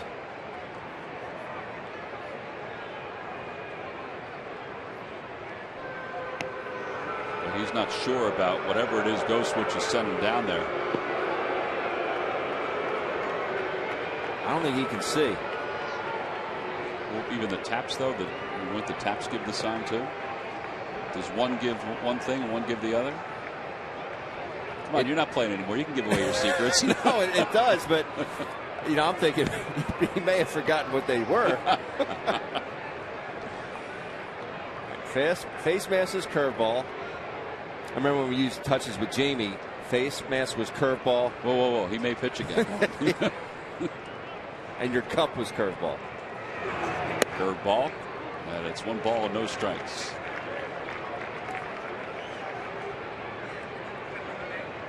Pitches by inning 27 in the third. That's when the Phillies had 2 runners on base and he walked 2.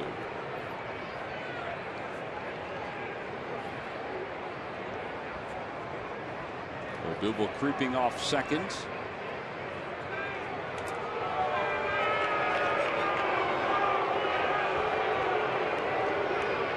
Bad thoughts out, good thoughts in.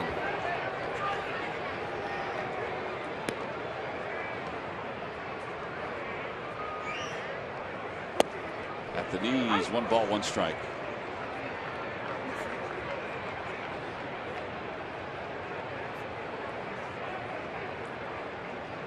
Carlos 5 for 20 now on this homestand. That walk that he had his last time up. He's been on base a bunch.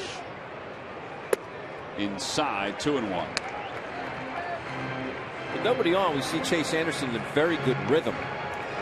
All of a sudden we have a leadoff double. He's out of that rhythm. We've seen him step off a couple times, unsure of the signs.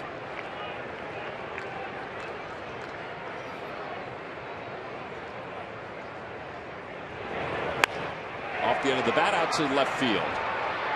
Peralta misjudged it, but he's able to come in and make the diving grab. And one away. And it brings Billingsley to the plate.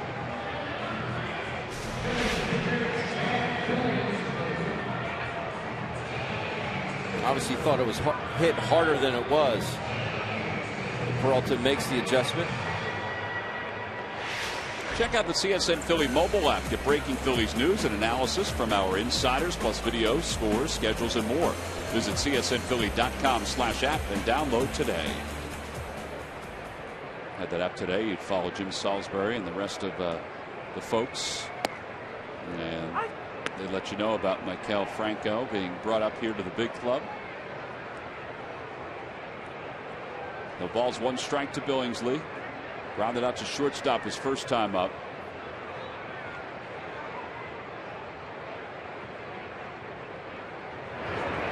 In the dirt. First pitch breaking ball to Chad Billingsley kind of buckled him. Wasn't ready for that one. Front knee was over at third. It's kind of what he did to A.J. Pollock.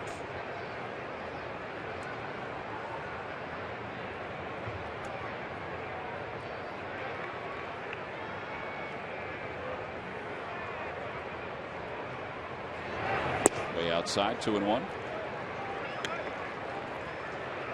Last year, Chase Anderson, in his first season in the big leagues, won 9 games for the Diamondbacks. He was 9-7 with an ERA of 4.01 in 21 starts.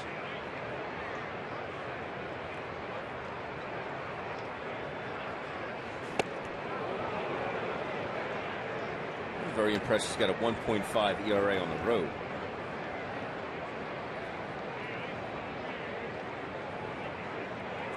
Much like room service, huh, Tom? Well, they've only played 12 games on the road so far, too. He's got a chance to pitch a few times away from the Phoenix area. 2 balls, 2 strikes to Billingsley. Curveball inside, 3-2. But the home plate umpire flinched a little bit on that. It was tight. Then Revere on deck.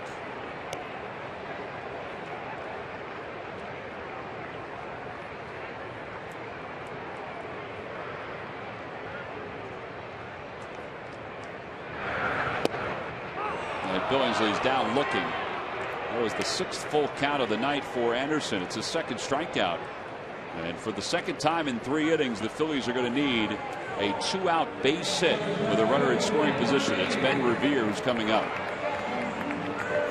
Come in handy.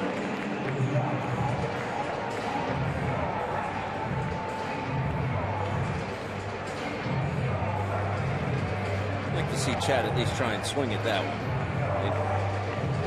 Almost looked like he was fooled on it. He was looking for something else.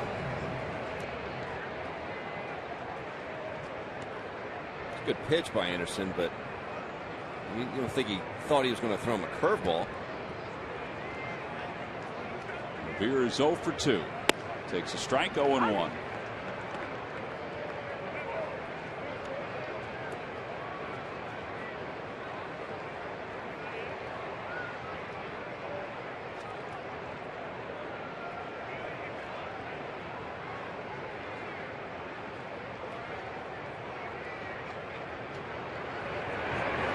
Inside, 1 ball, 1 strike. Anderson was voted the best changeup in the Diamondbacks organization. We've seen that changeup tonight. It's been pretty good against a few hitters, particularly against those left-handers. The speed on it is good. It's a great differential between his fastball, but the movement is what sets it apart.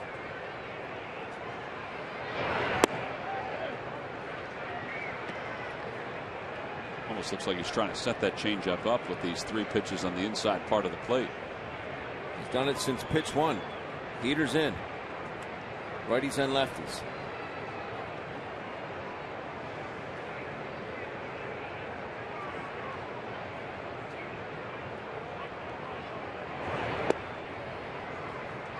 Well, this is the third straight at bat now that Revere is ahead, 3 balls and 1 strike.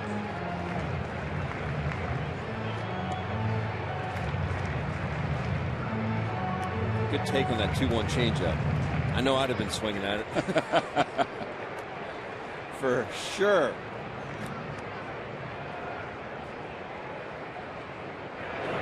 Ground ball right side. And the second baseman Owings is up with it, and the Phils leave one in scoring position here in the 5th inning. So they waste the leadoff double. No runs, 1 hit, and 1 man left to the 6th inning in a scoreless game.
The Phillies added Jonathan to their bullpen in November of 2011, and he has stepped out of the bullpen and has delivered time and time again with the best save percentage in team history. His first save as a Philly came against Pittsburgh in April of 2012. The record-setting save once again left the Pirates on the short ends. Papelbon slammed the door on a major milestone in Philadelphia. And it's brought to you by Independence Blue Cross. Live fearless. Well, you know, the Fanatic was excited when he heard it was Irish Heritage Night, because then he could put that costume on and try to do a little Irish dancing with the young ladies down on the field. It looked like he was in a pretty good beat for a little of it anyway. Paul Goldschmidt leads it off, and he fouls the first pitch off the mask of Carlos Ruiz. And it's 0-1. Then he got a little winded. He got a little winded. And fell on his face. You and I laugh at everything he does. Yeah. Saw him yesterday before the ball game after he was part of the weather education day. That one's hit out toward right. Grady Sizemore is there. And there's one away. And we saw him walk down the stairs of the dugout and slam right into the door. There he is, ready, and he is tired.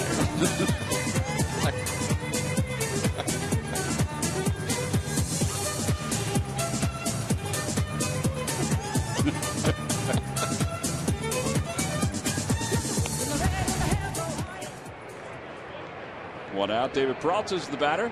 Peralta takes a curveball and rips it right past Ryan Howard. Chase Utley will track it down. Peralta's on his way to second. The throw to second, and it hits him. Backed up by Galvis. So that'll be a double. Boy, he hit that one right on the nose. Utley hustling down the right field line. Looks like he's looking for this breaking ball. Hits it very hard. I'm not looking for a first pitch hook.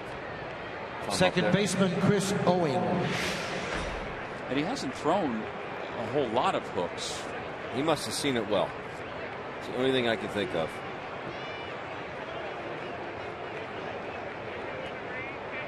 Chris Owings has 2 hits tonight. One was a bloop to left. He broke his bat. The other one was a grounder off the glove of Billingsley. So Peralta's on second with one man down.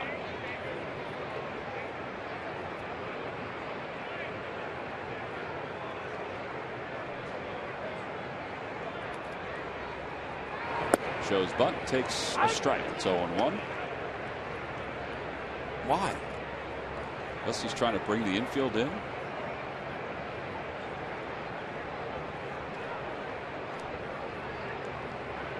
For what reason? Swing the bat. There's an RBI out there.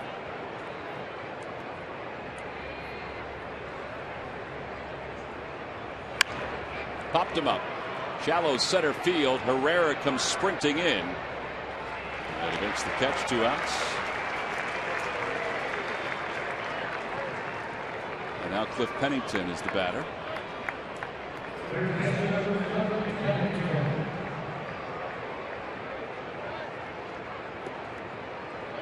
Pennington is 0 for 2. He's fly to center. He's fly to right.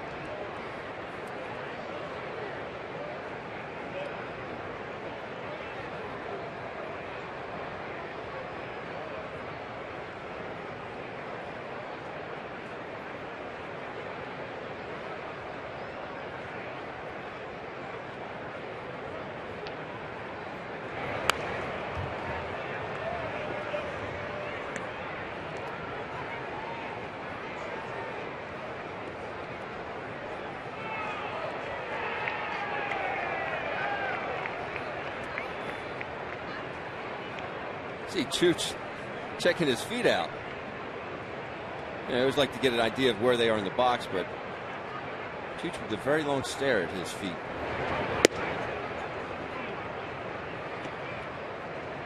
Is there anything that you can get as a catcher with the way his feet are moving or anything? Well, just like that we see the way that they're set up, but I mean he's really taking a long glance at his feet. Looks like he's a different spot in the box.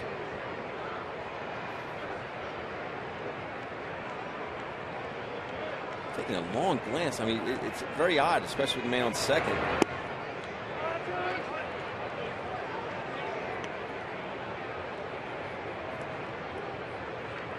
Toyota Major League Scoreboard. The Braves and the Marlins are facing off.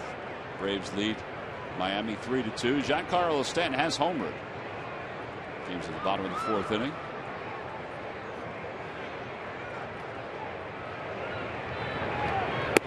Inside with a cutter, and it's 3-1. I like that pitch right there. Some late break on it.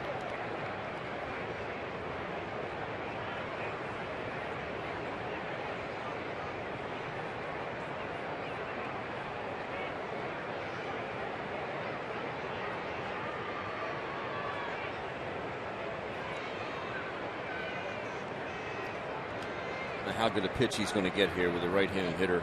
Go switch on deck. Got a pretty good one. Didn't get a fastball. Backdoor cutter there.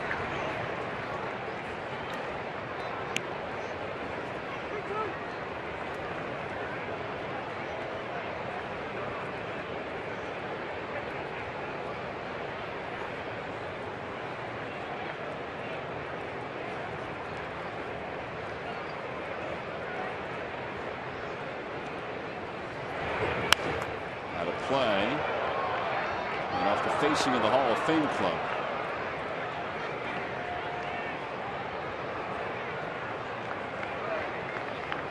Pitches by inning for Billingsley, his most efficient outing of the year. Through 18 in his last inning.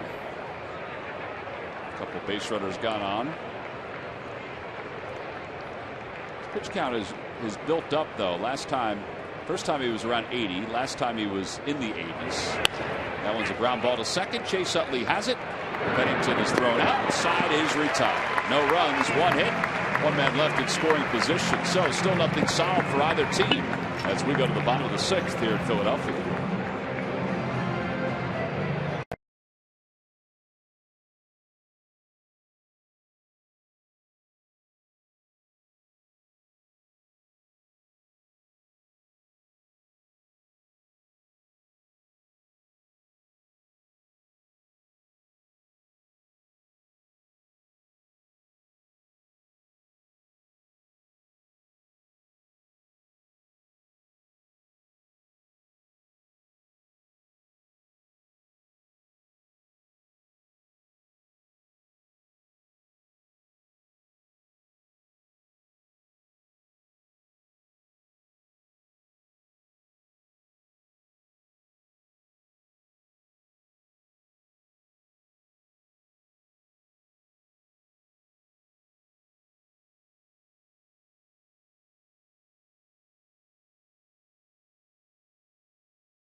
Xfinity, the official entertainment provider of the Philadelphia Phillies.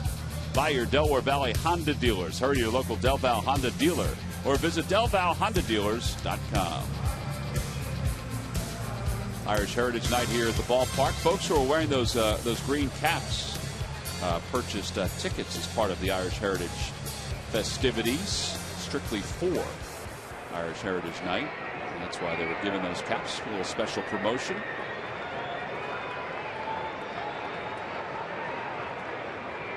Freddie Galvis leads it off for the Phils. As we go to the bottom of the 6th inning, shows bunt, takes a little high, 1-0. Galvis walked his last time up. Freddie has picked up 7 3-hit games this year, which is tops among shortstops. Change up.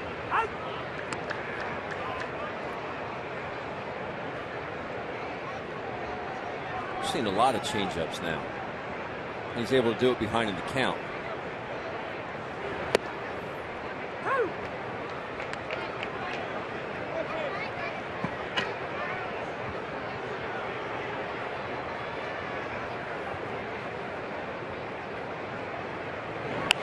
Popped him up foul over the third base dugout.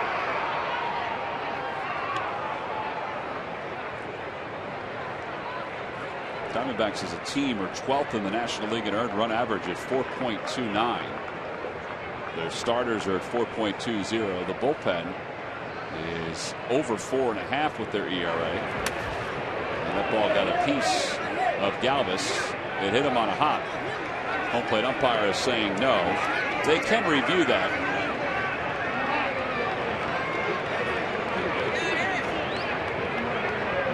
The other umpires not see it? Well, he can ask the other umpires, or they can just review it. But yeah, I'm with you. We saw this the other day where a ball bounced and then hit one of the batters. I can't remember which one it was from the Pirates, and hit him right in the knee. And here comes the home plate umpire, Todd Tishner, and the first base umpire, Tim Welke, to review it. And they'll see this pretty clearly. This is one of the additions to replay this year. Was it me or was Freddie pointing at the wrong knee? I didn't see that. Did it hit his right knee? I did just see Tim Welke say it hit off the catcher, didn't it? That's what he said to the home plate umpire. Anyway, they'll review it. They'll get the same look we showed you, that over the forward shot right there, and right there it misdirects and then hits go switch. Correct. So they'll give Freddie Galvis first base on this, unless they totally botch it, which we have seen a couple of times this year, not necessarily with the Phillies, but with other teams around Major League Baseball. So the folks in New York are seeing all of our replays. The Diamondbacks are not televising tonight's game, so they have our replays and a couple others.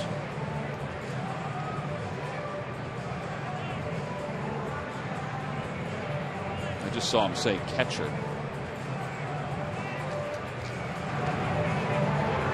And they do award him first base. So Galvis will take first with a hit by pitch. Phillies get the leadoff batter aboard for the second straight inning and the third time in the last 4 innings.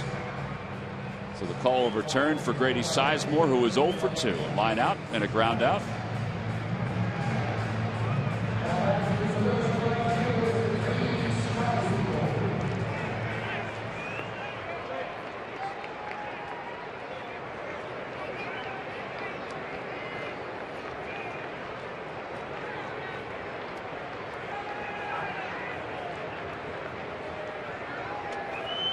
Sizemore takes at the knees. It's 0-1. He peeks down and thinks it's a little tight on the inner half.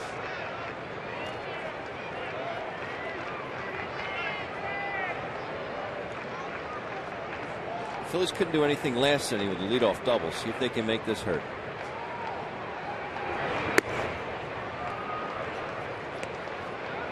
Yeah, they may not have a long leash here for Chase Anderson. They do have bullpen action. Andrew Chafin is warming up with the pen, the left-hander. Anderson is due to hit third in the top of the 7th, so probably a big part of that. Plus, he's at 94 pitches. Outside, 2-1.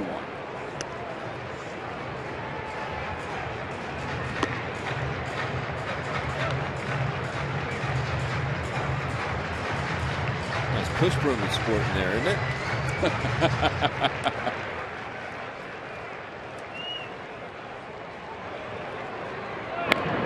Galvis can steal a bag. He's stolen 3. Goldschmidt has thrown out 5 of the 18 who have tried to steal against him this year.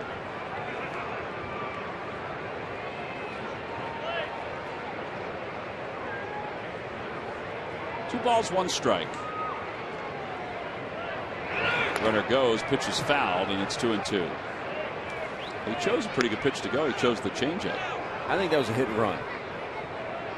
Because he kind of hesitated at first base just to make sure that he did in fact go home, knowing that Grady Sizemore has to swing.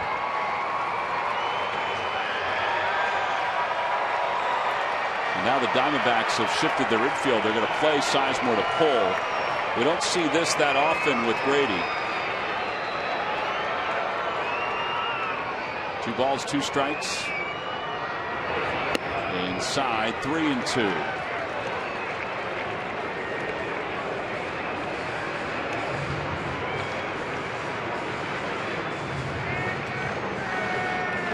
Howard waits on deck.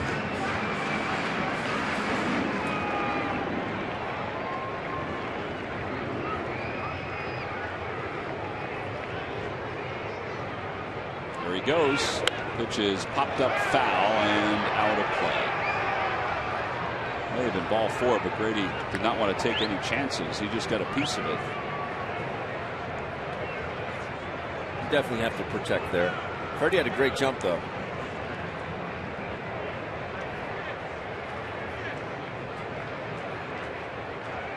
First and third would have been nice right there.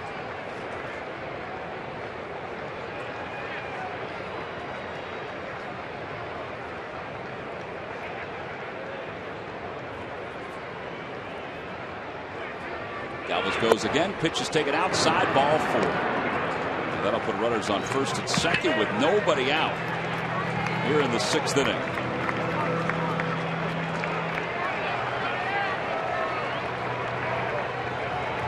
Tuffy Goldschmidt's going out, and he's saying, "Hey, look, man, let's just be on our toes. You know, the next guy might be bunting here." I don't think so, Tom. There's Mike Harkey going out to talk to Chase Anderson. Chafing a little bit more time to warm up. One of the nicest and best men you'll ever meet is Harkey. Mike Harkey. What a great guy.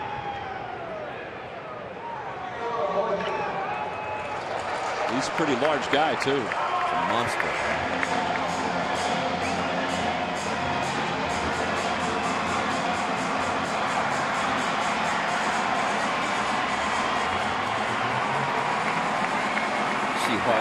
He's just, he's one of those guys you stand next to like, man, you're a really big dude. And for you to say that. But he's just, you know, he's a great baseball man and really loves the art of pitching. MLB.TV Premium, the #1 live streaming sports service, is celebrating 13 years. Watch every out-of-market game live or on demand in true HD. Every night on every device. Blackout and other restrictions apply. Visit MLB.TV for more details. So here's Ryan Howard with runners on first and second, nobody out. Howard is 0 for 2. He's flied to left, and he's lined to left.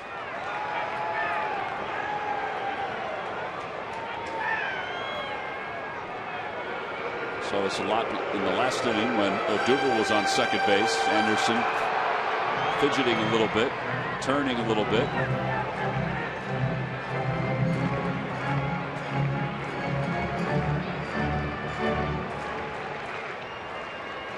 Howard takes way upstairs, 1-0. Still only the left-hander that's loosening up to the bullpen for the Diamondbacks. Even with the right-hander, Maikel Franco in the on-deck circle.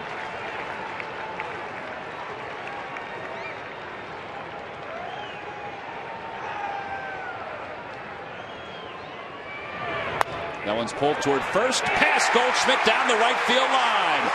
Galvis around third. He'll score. Sizemore to third. He'll hold there. And Ryan Howard is at second base, and the Phillies lead it 1-0.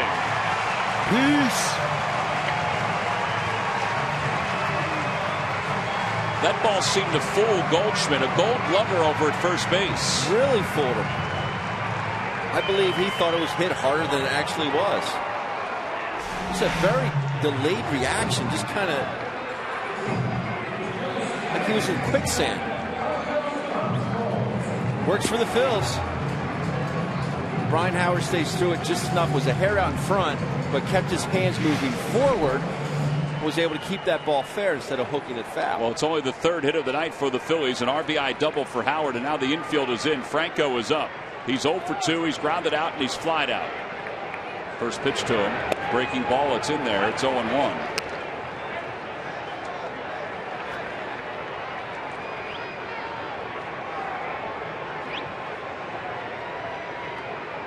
A little surprised didn't have a righty up here, Tom? Yeah, I'm very surprised.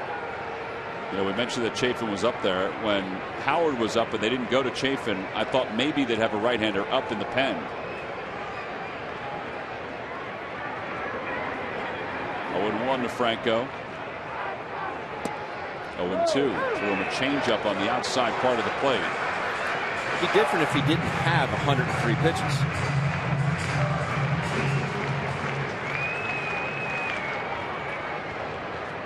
Chip Hale, first-year manager of the Arizona Diamondbacks. Now the 0-2 pitch. Swing and a miss. And Franco is struck out, so one away here in the sixth. Maikel had only struck out twice in his previous 45 at-bats down in the minor league. So here comes Chip Hale. He dodged a bullet by keeping the righty in. He really threw him a couple of really good changeups in that sequence. So now Chafin will come in to face Chase Utley with runners on second and third. And one man down here in the bottom of the sixth inning, a pitching change at Citizens Bank Park.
"11 scoreless innings, the San Francisco Giants scored 2 runs in the top of the 12th against the Phillies. But then in the bottom of the 12th, Bob Dernier hit a 3-run, game-winning, inside-the-park home run.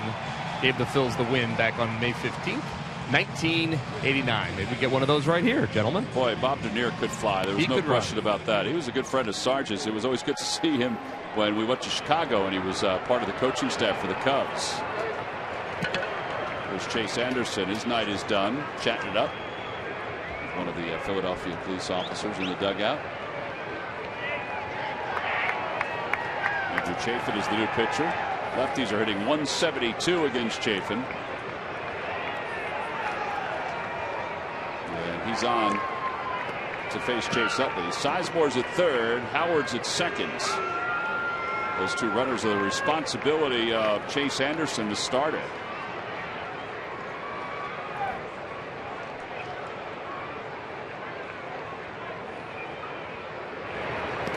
the dirt, blocked by Goldschmidt. 1 ball, no strikes.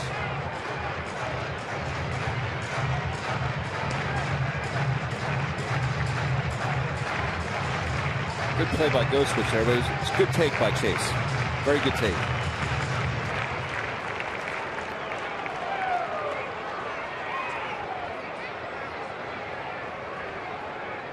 That's where you're at such an advantage if you're a hitter. Look at the defensive alignment. These guys are in. There's a lot of green to work with out there. Chopper foul past Samuel. 1-1.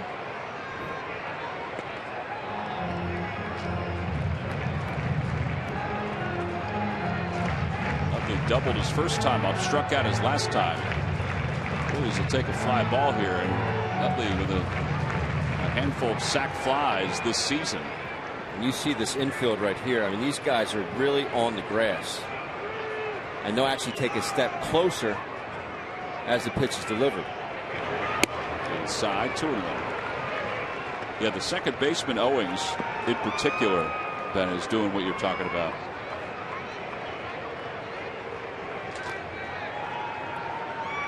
They will continue to creep just so they can stay on the balls of their feet. Be a more athletic position.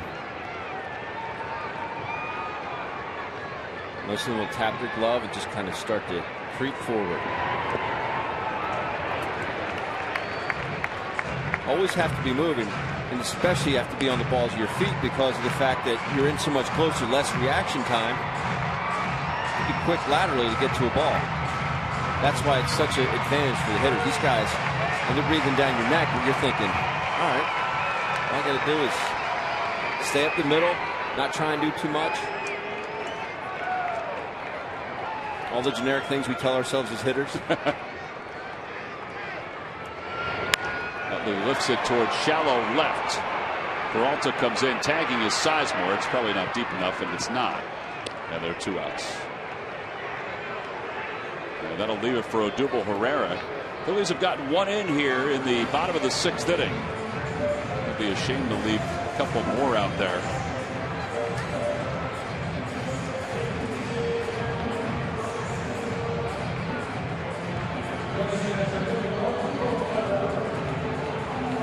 It really is a key opportunity to get these guys home.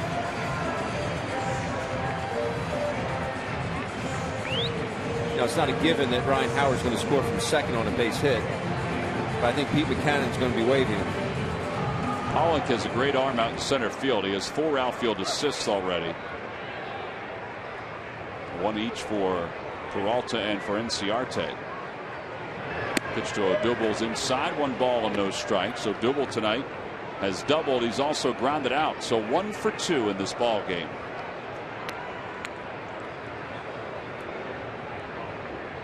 There's Pollock in center. Inciarte in right field.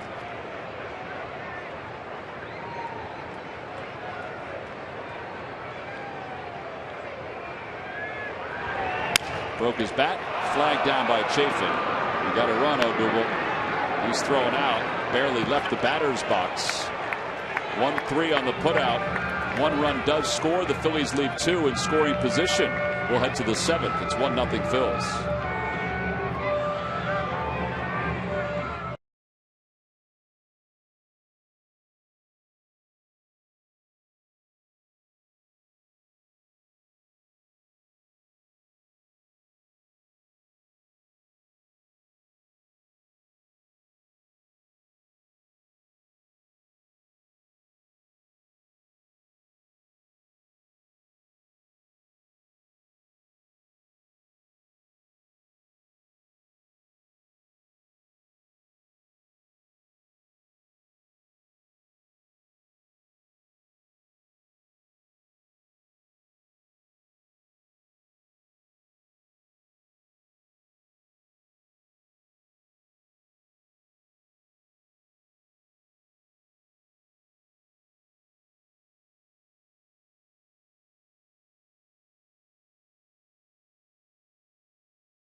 Time now for your Delaware Valley Honda Dealers game summary. Phillies lead at 1-0. Chase Anderson left after 5 1/3. Chad Billingsley, he is not allowed to run through 6. He's allowed 6 hits. He's still out there. As we go to the top of the 7th inning, Ryan Howard has accounted for the only run. An RBI double. Tuffy Goldschmidt will lead it off. It'll be the bottom 3rd. Throws him a curveball, and that missed right down the middle, and it's 1 ball and no strikes. Curved around the plate, Tom. You think it did? No. I was going to say. I think he fooled the umpire. Inside, 2-0. DeFreitas is starting to throw in the bullpen. Araujo is also throwing in the pen. Probably no Giles today. He's worked 3 straight days. Outside, 3-0. I think Chase Anderson is buying Andrew Chafin supper after the game. Big old steak. Leads training those 2 runners out there. Did a heck of a job. Man.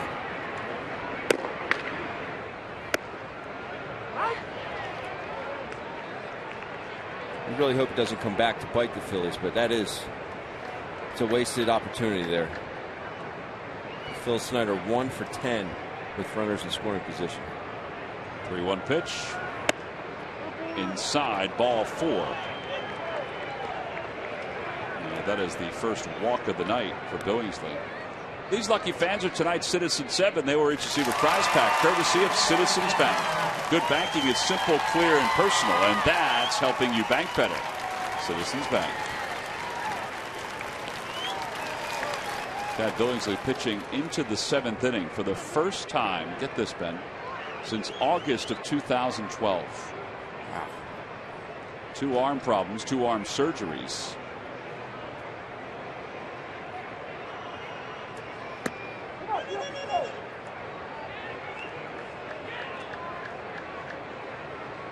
With Ahmed up, Billingsley throws the first pitch high. It's 1 ball, no strikes.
Bunts up the first base line, and it rolls foul. A good decision by Carlos. It's now 2 balls and 1 strike. The reason Ahmed is bunting here is the pitcher spot's up next, but Mark Trumbo is out in the on-deck circle. He's got some power, Trumbo does. Play's always tough to do because they're giving you the out. The play is, when I say right in front of you, I mean right at your feet. And out is right at your feet. And you want to go get it as a catcher. But you're thinking, let it go foul.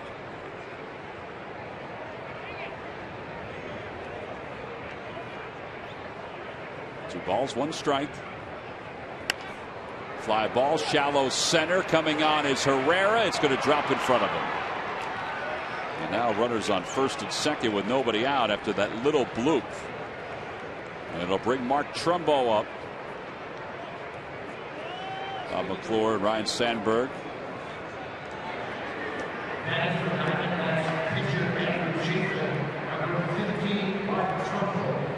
Only 85 pitches for Billingsley, but he's had to work through these first 2. A walk and then the bloop. Looks like Ryan Sandberg is trying to decide whether to do a double switch here.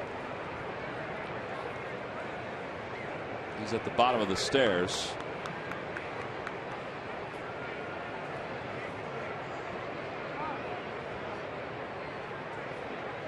Yeah, that's what he's going to do. It's going to be a double switch. So they're going to bring in the right-hander DeFreitas and adjust this lineup with the Phillies on top 1-0. So a pitching change here at Citizens Bank Park, top of the 7th inning. Phillies hanging on to a lead.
A 425-pounder. They call him the Mountain on Game of Thrones. He's in town for this weekend's Renaissance Fair. It's the preview weekend. And he was taking a little batting practice today, getting some tips from Steve Henderson. Look how small the bat looks in his hand. He's a former professional basketball player. And he was asked after this, pretty hard, isn't it? He goes, I always thought it was tough, but yeah, that was pretty difficult to do. I mean, look how big he is, and of course, because he's so tall, we needed a tall reporter to put the microphone in there, and that's why Ben is in the shot. I think I'm going to screw up his name, and I don't mean to. He is Halfpour Julius Bjornsson. I heard them call him Half today, but he is known as the Mountain in Game of Thrones. Bonnie Clark had him down on the field today with a bunch of media, and I said, Bonnie, I said, you know that old adage that all men are created equal? I said, that's why this disproves that theory. And that was Ryan Howard's bat, by the way, that he was using. Really? 35-35. Wow. I think when he got done with it, he picked his teeth with it. There's Mark Trumbo to face Justin DeFreitas. Well, he couldn't have been nicer. I mean, he could not have been nicer. And again, the Philadelphia Renaissance Fair. This is the preview weekend. He's going to be King Thor this weekend, Saturday and Sunday, if you're a fan of Game of Thrones, if you want to go out and see him. Swing and a miss, 0-2.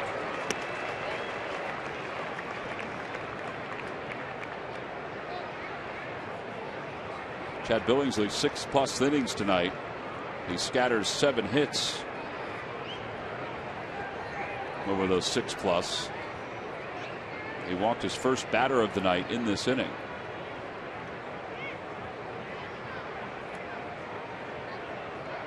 And now the 0-2 pitch to Trumbo. Swing and a miss. He got him fishing for the slider. Great sequence of pitches for DeFreitas. And there's 1 out here in the 7th. See, when your velocity goes up, you have to respect that fastball. And then you think, I got to get started a little earlier. And then you just cannot make the adjustment on the slider. By the way, as part of the double switch, Cesar Hernandez comes in to play second base for Chase Utley. There's Cesar.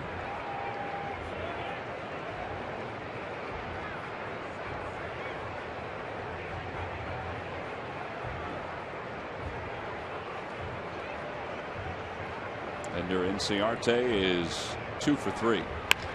Lifts that one out toward left center field. It should slice back toward Revere, and it does. 2 outs.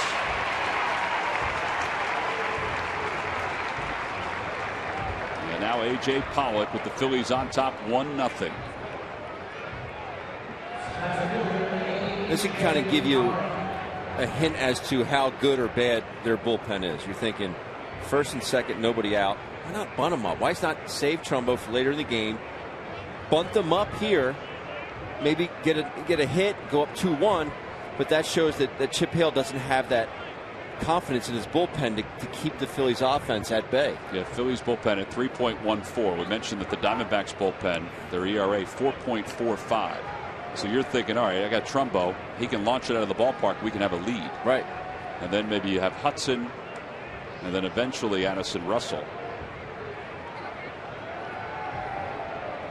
They still have to get Pollock here. He's 0 for 3. He's flied out. He's grounded out. He went down looking on strikes. Slider. 1-0. Pretty good location with that pitch.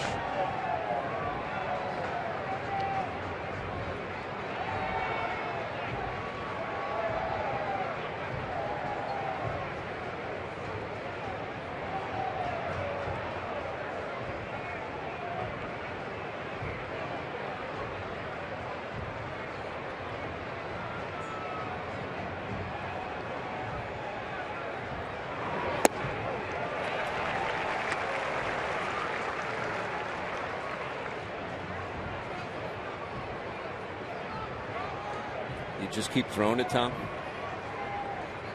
I would. I mean, it's not a strike, but it's starting out to be a strike. So if you can keep the hitter fooled.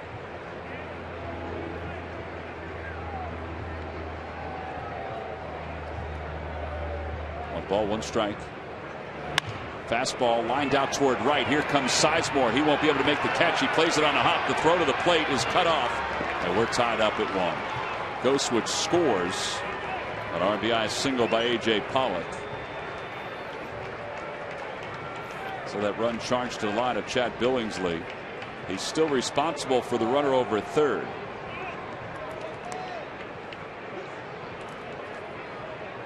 And here's Paul Goldschmidt.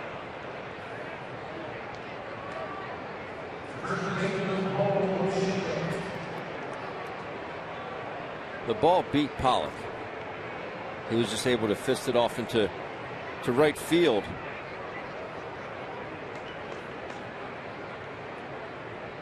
That RBI for Pollock, his 13th of the year. Goldschmidt is 0 for 3. He's flied out twice. He's popped out to short. Slider in there. It's 0-1.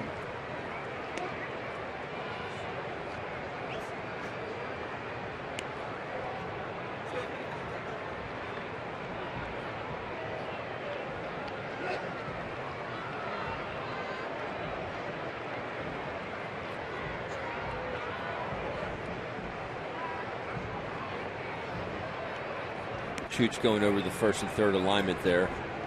If Pollock does take off, am I eating it? Am I throwing it through? He has stolen 6 bases, has been caught 3 times. Whacks it foul. It's 0-2. I don't see why he would ever go anywhere with Paul Goldschmidt at home plate. Time to take a look at our T-Mobile game changer. Speaking of Goldschmidt, 9 home runs, 7 stolen bases. Here are the players with at least 6 home runs and at least 6 stolen bases. That's a decent company. Frazier leads the way with 12 homers, 6 steals. Trout 9 and 6. Anthony Rizzo launched one today. He's a big guy to have 7 stolen bases. 0-2 pitch.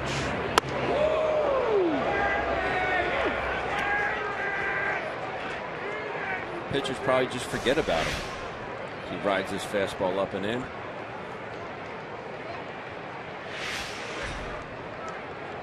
A year in San Diego, Ryan Klesko, a big first baseman. I mean, Klesko was a big dude. Over 20 bags that year. Pitchers would forget about him.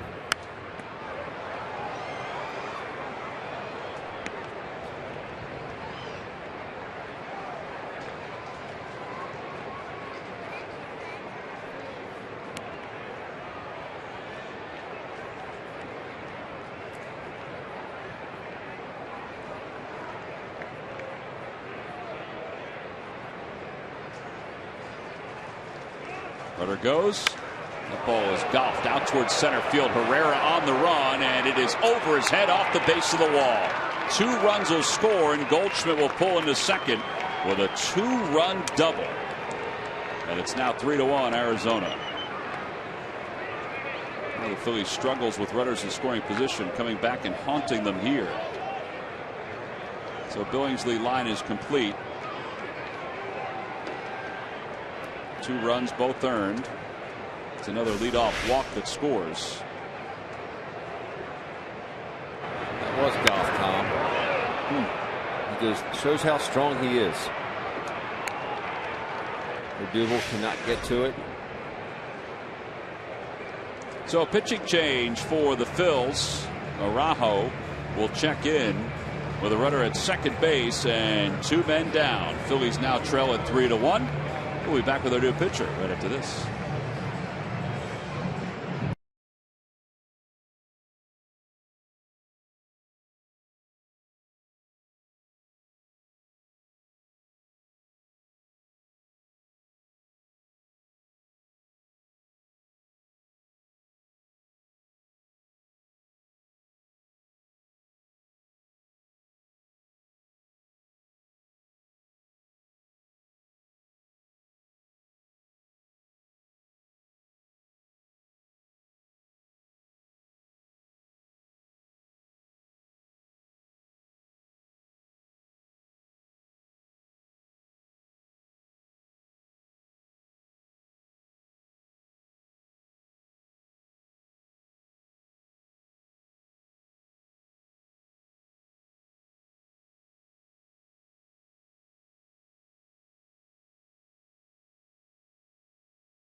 On. And the new pitcher will be Elvis Araujo, who will come on to try to get the last out. 5th ball game for Elvis. 4 strikeouts in 3 1/3. They'll face David Peralta with Goldschmidt at second base. Goldschmidt has 2 RBIs. Thanks to that 2-run double, he now has 30 runs batted in this year. First pitch to Peralta is fouled away. It's 0-1. The shame of it is that Chad Billingsley pitched very well tonight for 6 innings. He walked the leadoff batter and then allowed a bloop single to right center field. And DeFreitas got the first 2 guys he faced. 0-1 pitch coming to Peralta. Fastball in there, 0-2. Now, Elvis was about the only guy that was close to Thor's size today on the field. Big man. See him get out of it right here.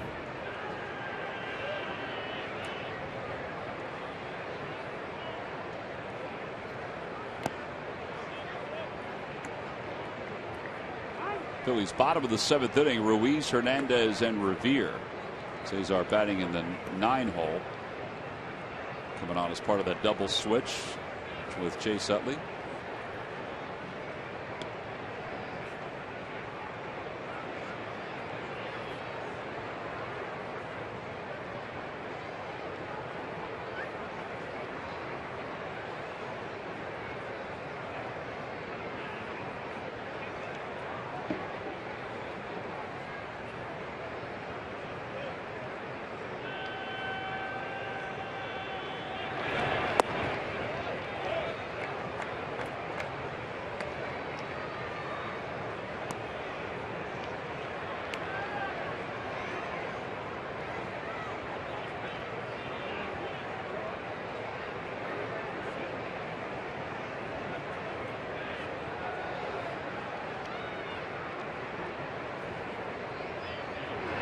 Got him.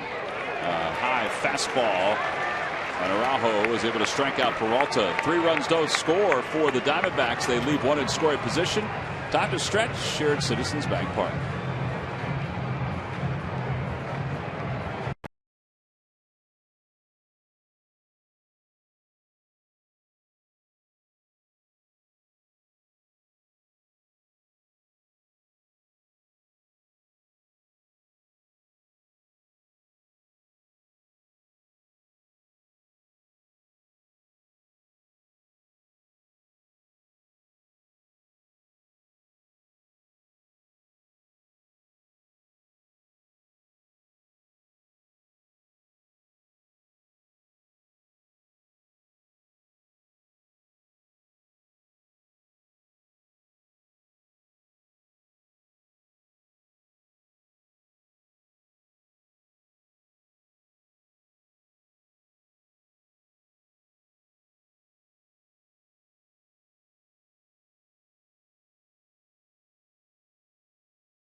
For 3 in their half of the 7th.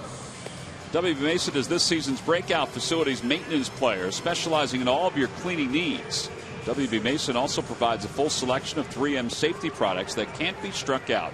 Who but W.B. Mason? Daniel Hudson, the hard-throwing right-hander, is the new pitcher for the Diamondbacks. Oliver Perez is also warming up right now. It'll be Carlos and then Cesar Hernandez and Ben Revere. First pitch is outside. 1 ball, no strikes.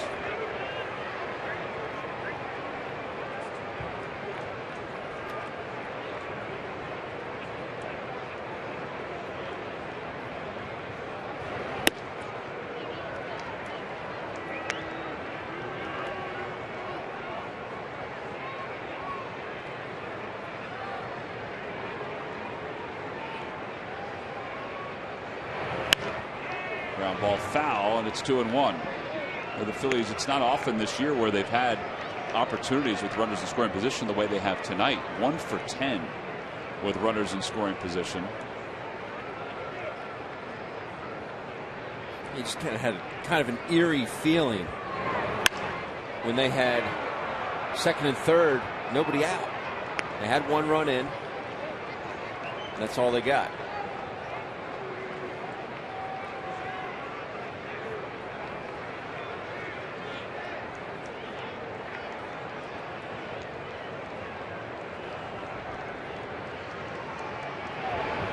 Ground ball toward the hole, and it's backhanded by Ahmed. His throw to first on 1 hop, not handled by Goldschmidt. Boy, the Phillies are fortunate there. That's a heck of a play by Ahmed. They scored a base hit. It's a hit. Chooch could smell it. But you're right, Tom. That is a very good play. It was amazing is the fact that he got to it. By the time the ball got into his glove, to the time he released it, it was in and out. Well, let's see if the Phillies can make him pay here with Cesar Hernandez up. Cesar up for the first time, hitting .246. No homers, 6 runs batted in.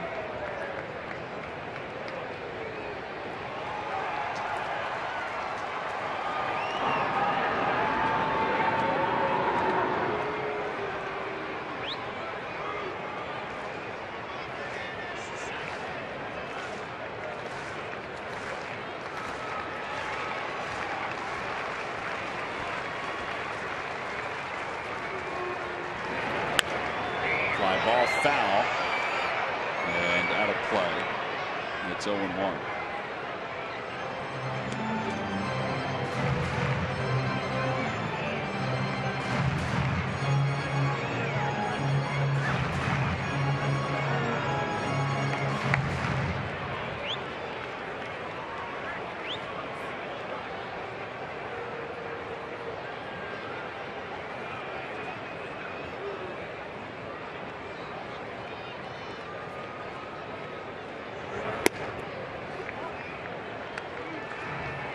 Toyota Major League Scoreboard. The Brewers have shut out the Mets 7-0. The Mets have lost 5 straight, so that opens the door for the rest of the East.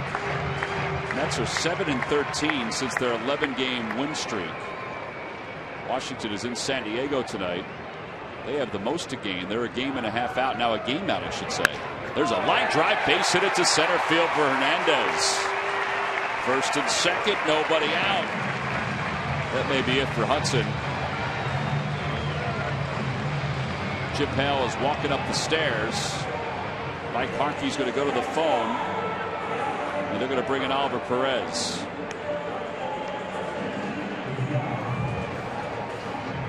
Oliver Perez, a guy that the Phillies certainly know from his days with the New York Mets. He's just quirky enough. A lefty coming in to face Ben Revere. We'll be back with the pitching change right after this.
Day, all fans 14 and under will get the Sports for All Cody Ashe wiffle ball and bat. Great way to spend your weekend. Phillies baseball, great promotions. Go to Phillies.com to purchase your tickets today. Daniel Hudson lifted after allowing the first 2 base runners to get aboard. And now he'll hope that his lefty teammate, Oliver Perez, can handle Ben Revere, Freddie Galvis, Grady Sizemore. Oliver not having the same year that he had last year for the Diamondbacks. He'll throw from all kinds of angles with all kinds of motions. The energetic and vibrant Oliver Perez.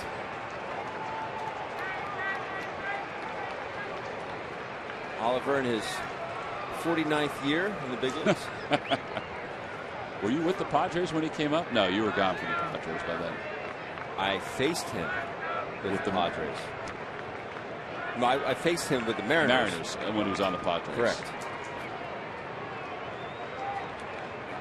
He had a couple doubles off him, I believe.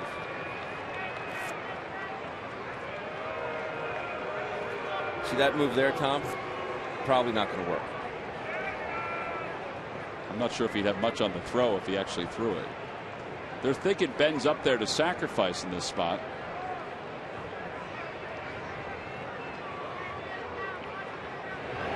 Off the glove of Goldschmidt. He doesn't have to sacrifice anymore. The runners move up. That'll put the tying run in scoring position.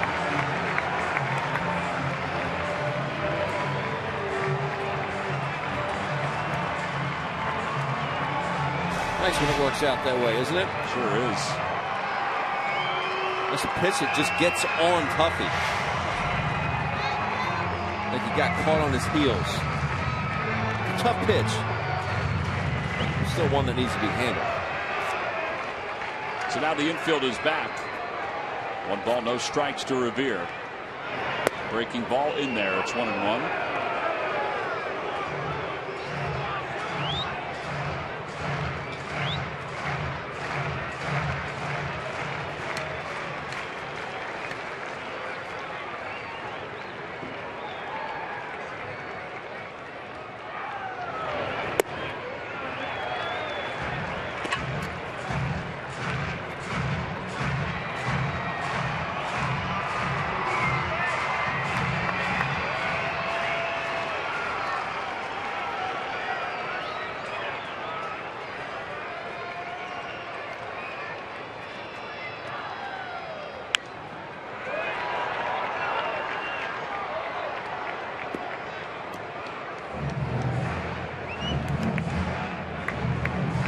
To get these runs home. Have to. 1 for 10 with runners in scoring position tonight.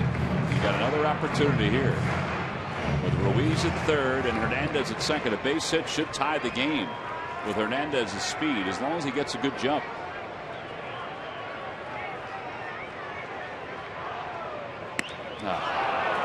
Tied him up with a breaking ball, and there's one away. So 1 for 11 now with runners in scoring position. Almost looked like Ben was waiting. He recognized that it was a slider and was expecting it to break, but the ball just backs up. I mean, it really backs up.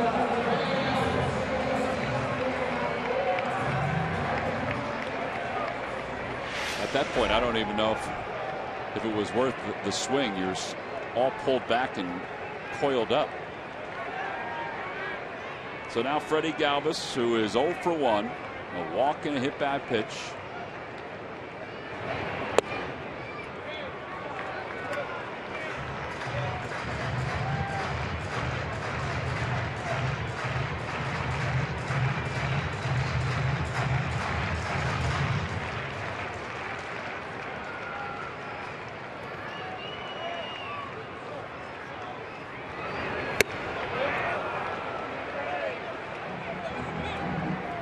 Still able to get up there in the low 90s.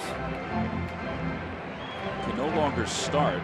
Probably can't sustain that or even have the command to sustain an outing. He was in the upper 90s when he was a starter. I mean, but he was such a max effort guy. It's hard for him, like you said, to sustain that. 1-1 pitch to Galvis. Fouls it back. It's 1-2. He has been hit this year, though. I mean, look at his earned run average, 5.59.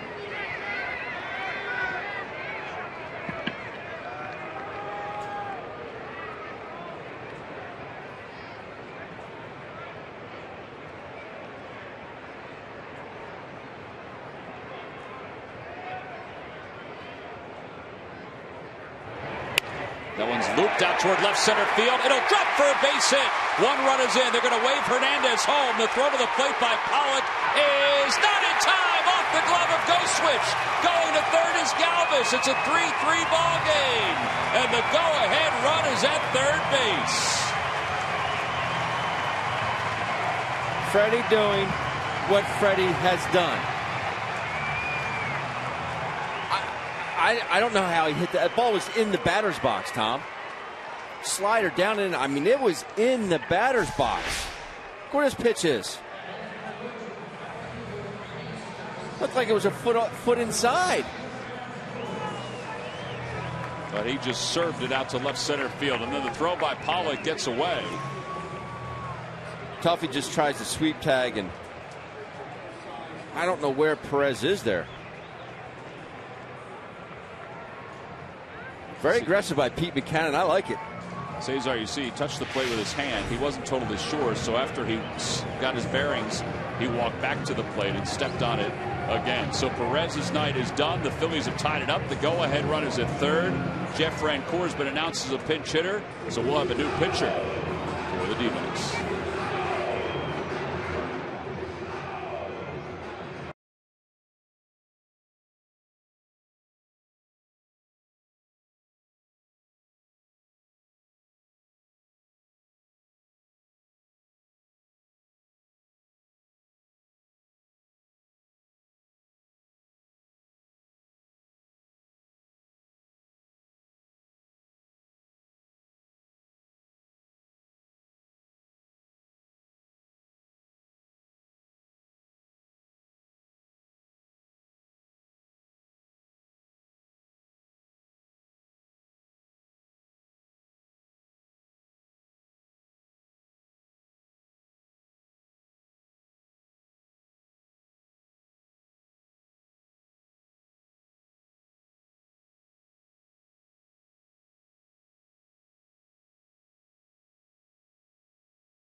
It'll be Nemours Kids Run the Bases postgame for fans 14 and under. Game time is scheduled for 3:05 on the 30th of May. Tickets can be purchased by going to Phillies.com. Speaking of running the bases, the Phillies just did that to tie this game up at 3, and now Jeff Francoeur will be the pinch hitter. Enrique Burgos is the new pitcher for the Diamondbacks. Infield is in. First pitch is over. It's 0-1. A fly ball here would be huge as you look at Burgos' numbers. He is a strikeout pitcher, but he has walked 6.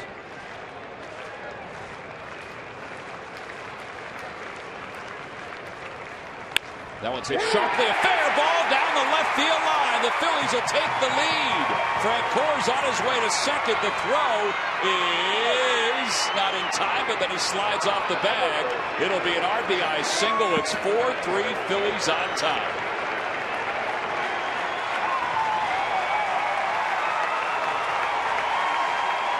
Francoeur's early BP paying off there.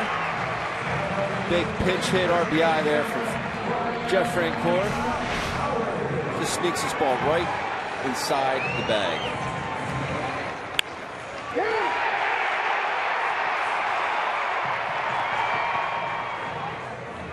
Just over the bag. I wish that fan would have touched it. That's what Ryan Sandberg is coming out and talking to the home plate umpire about, wondering if a fan did touch it.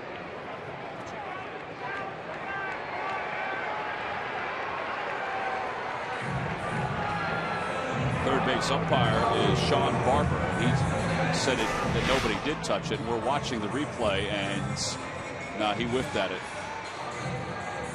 He wanted to touch it. He just wasn't long enough.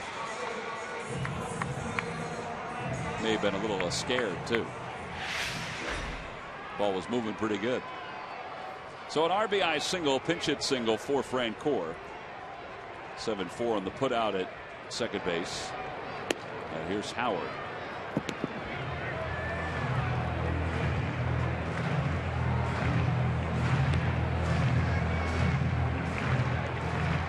Phillies had been 1 for 11 with runners in scoring position. Now 2 for their last 2. Galvis and Francoeur. 1 ball, 1 strike.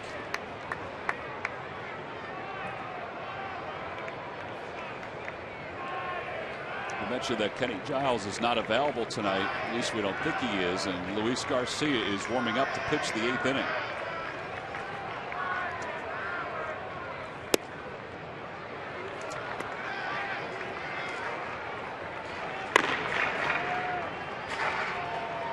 Kenny and Paps have thrown the last 3 ball games.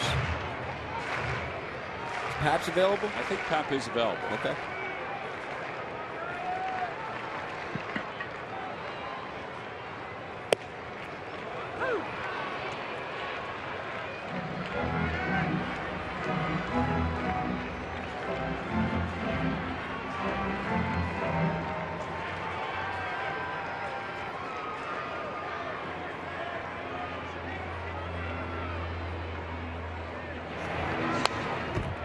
Swing.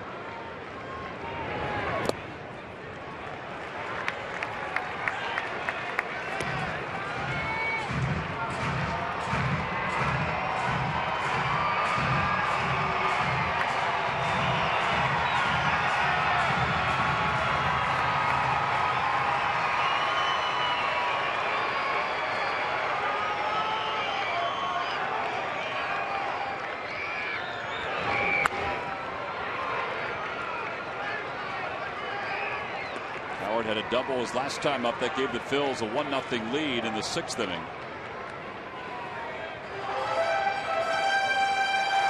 But Jeff Francoeur has turned around what was a 3-1 deficit. Giving the Phils a 4-3 lead. He and Galvis.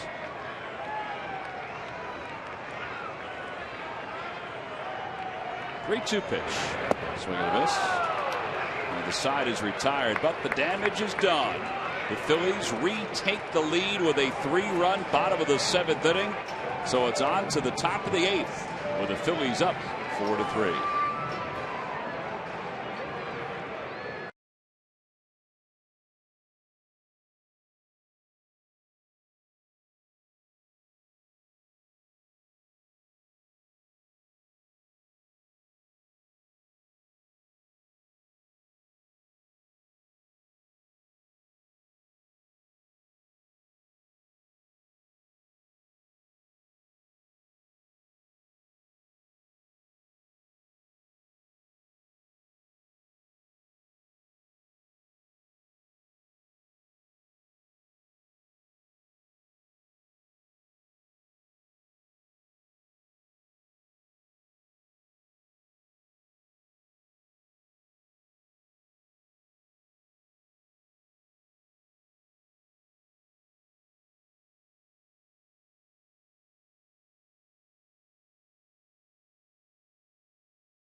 By the Pennsylvania Lottery, benefits older Pennsylvanians. And by Nissan. Choose Nissan today for great offers on our most exciting lineup ever. Shop Nissan.com.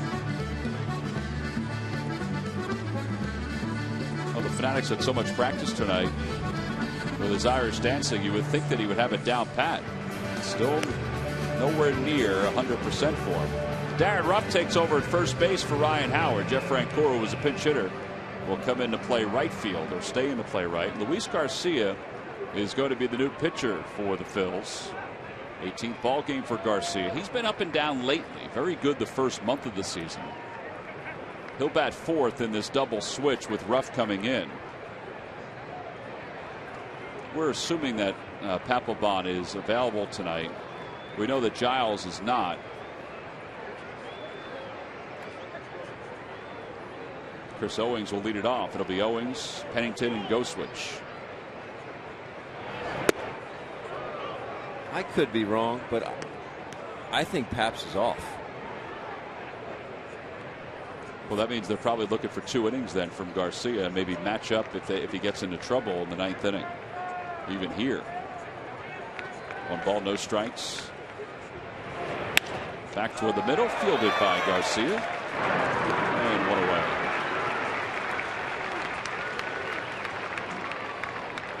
One out here in the 8th inning. It's time for the Major League Notebook, Murph. All right, thanks very much, Tom. Well, the Nats are losing one of their starters in the rotation. Doug Fister is headed to the disabled list. He has some tightness in his forearm. That comes on the heels of his worst outing of the year. He allowed 8 runs and 7 hits in just 2 innings against the Padres.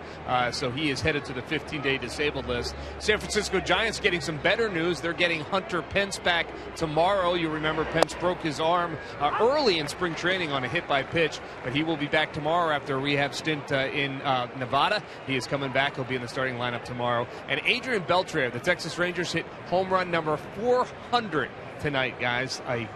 Quite a milestone for Beltre as he hits number 400 this evening. That's an incredible milestone. Talk about the career that he's had.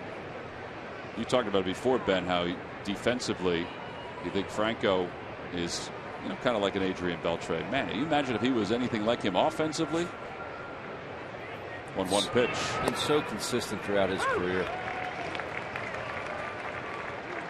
Hey, Murph, how's Ryan doing behind you? I was just talking to them before I came on, and I saw his little sign. Yeah. So you saw that? I did. He's single. He's Ryan, everyone knows you're single. Yeah. He's pumped up. He's pumped up. It's like a dating service here. Yeah, I don't know if it's going to help him or not. You know, he's a fine-looking gentleman. I'm sure he'll do just fine. 2 balls and 2 strikes. These guys are getting creative nowadays. Oh, yeah, they are.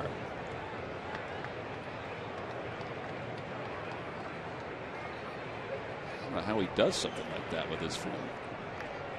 Ben's got 2 phones. He can't figure out how to do it with one of them. Ground ball right side. Darren Ruff has got it. Garcia covers. 3-1 on the putout. 2 outs. And a computer I'm an absolute whiz on. Yeah.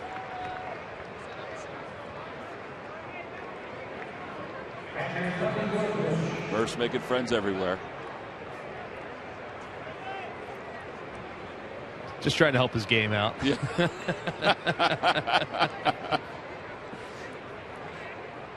See if you can teach Murph how to do that thing on his phone. I'll see what I can do. Yeah. We're not exactly tech savvy like these guys are. No. Ben just said, "Speak for yourself." I don't know. He said it under his breath. He doesn't know what tech means. Here's Tuffy go switch.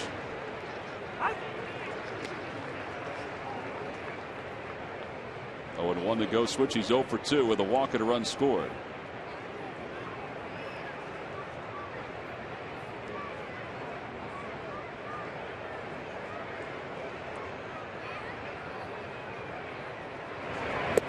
Oh, and 2.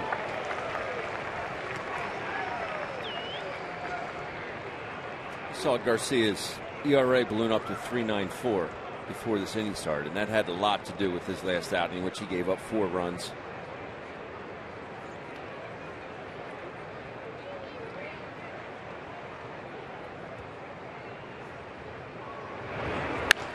Line drive towards center field. Herrera's coming on, makes the catch as he slides forward onto the grass. Side is retired. A 1-2-3 8th inning. Boy, Garcia needed it. The Phillies bullpen needed it. Now we'll go to the bottom of the 8th with the Phils on top 4-3.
To wrap up the top of the 8th inning. Yes, you did. Odubel Herrera comes flying in on Tuffy's sinking liner, lays out, extends, and watches that ball into his Bassmaster Plus. And that is our Hyundai Defensive Player of the Game. Brought to you by your local Hyundai dealers. Odubel Herrera tonight has doubled in this ball game. He's made a couple good plays out in the outfield. Here's Maikel Franco, who's 0 for 3 in his 2015 debut with the Phillies. Pulls that one toward the hole at shortstop. Scooped up by Ahmed. Throws low. Dug out by Goldschmidt. And one away. Darren Ruff will get a chance to bat.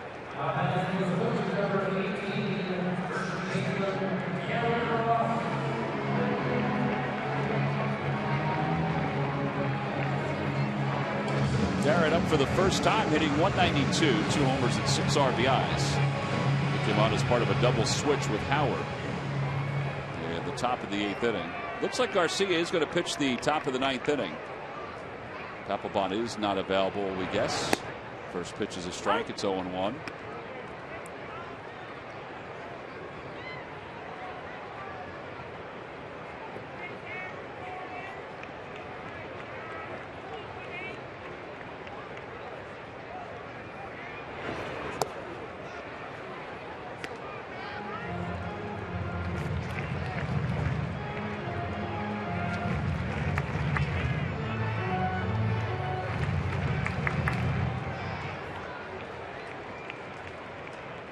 Giles, Papelbon, Diekman, Bob Stumpo chatting in the bullpen.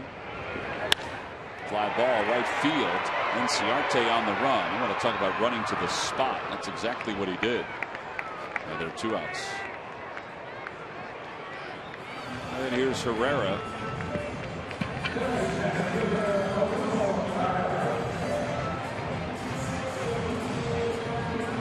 Don't put too much on this time, Odubel. Yeah, we mentioned last time he hit that ground ball and didn't run. We said, yeah, you got to run that ball out. We looked at the replay, and maybe it's because the bat stuck to his hand that he didn't run. He still should have run, though. Still should have run, but he literally could not get the bat off his finger. There was too much pine tar on there.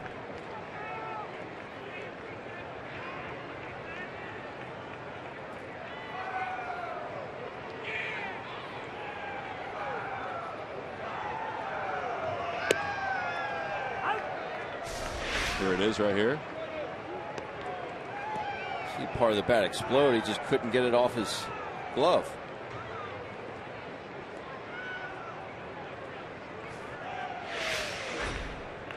This part of the bat got stuck in the batting glove. He saw that piece splinter off. Yeah, maybe pinched it. That's what I'm thinking.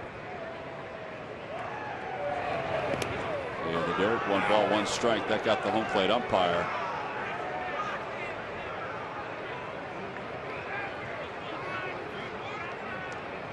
Got it right in the hand. Sean Ficasny coming out to check out Todd Tishner. It went off his kneecap. I did too. Oh, that shot up and hit him right in the arm.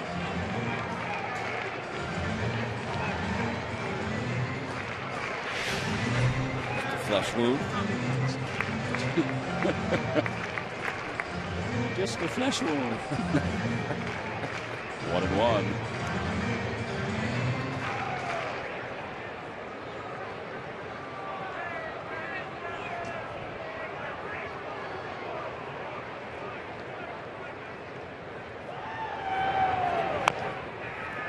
First base line, and it rolls foul. It's 1-2. For the Diamondbacks, it'll be 8-9-1 to face Luis Garcia in the top of the 9th inning.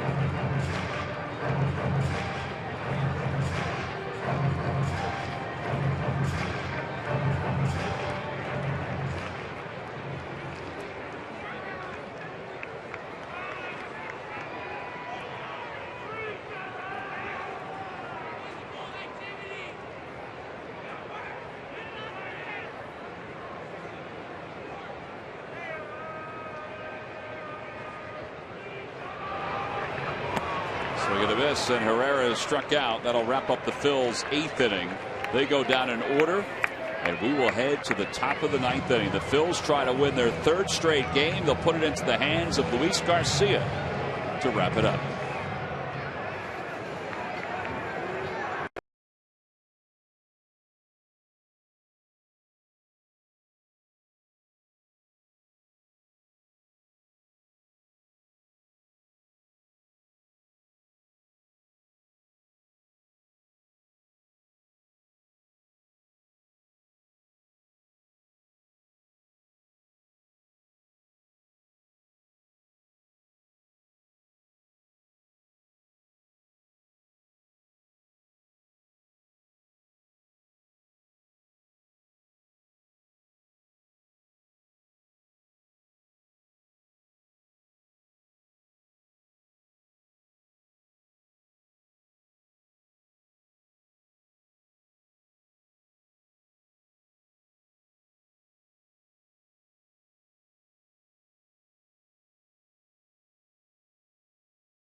More information on how to be honored down on the field. 2 winners will be selected each month of the season to be honored.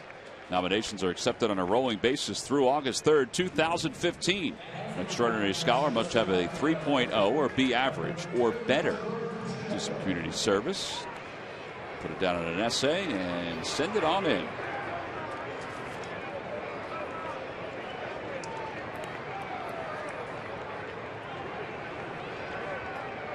Well, this will be Jordan Pacheco, former Colorado Rocky.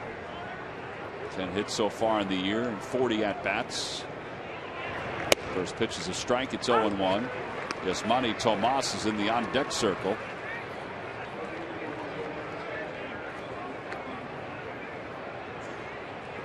Here's Yasmani.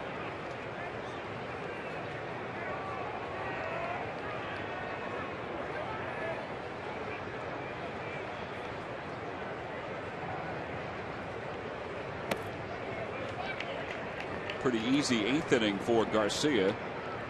He threw just 10 pitches to get the 3 outs.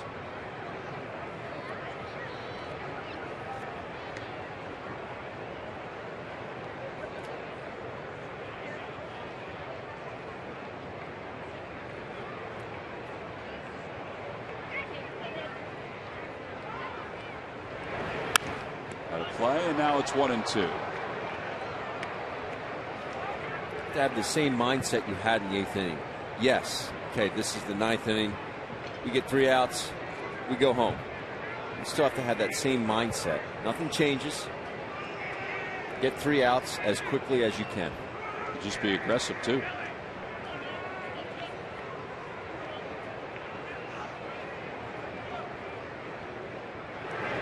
Got him. 96 with a little cut at the end. 1 out, 4 up, 4 down for Garcia. I'd be shaking my head as well. You're right about the cut on that pitch. I mean, this gets to the plate, makes a left turn.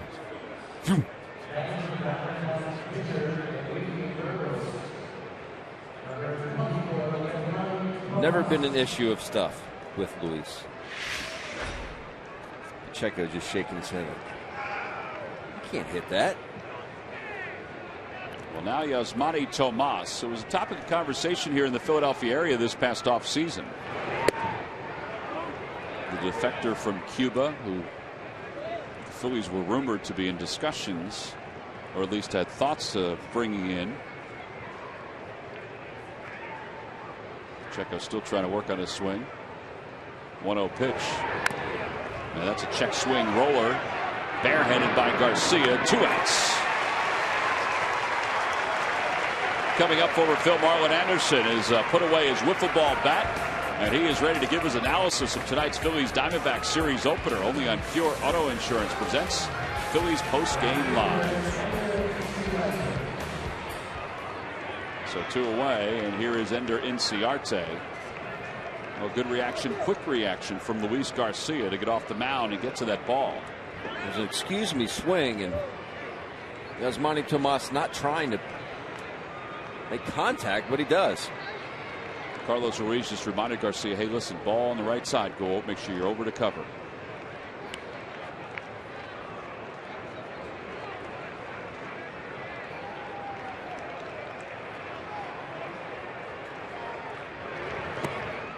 Check swing by Inciarte. Did he go? No.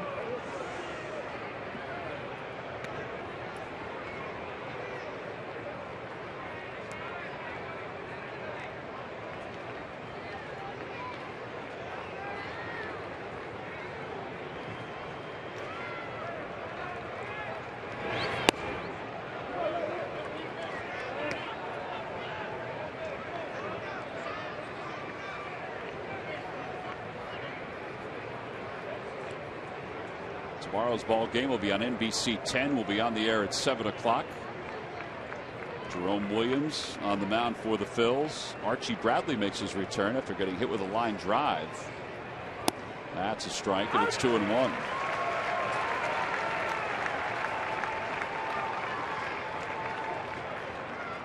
Freddie Galvis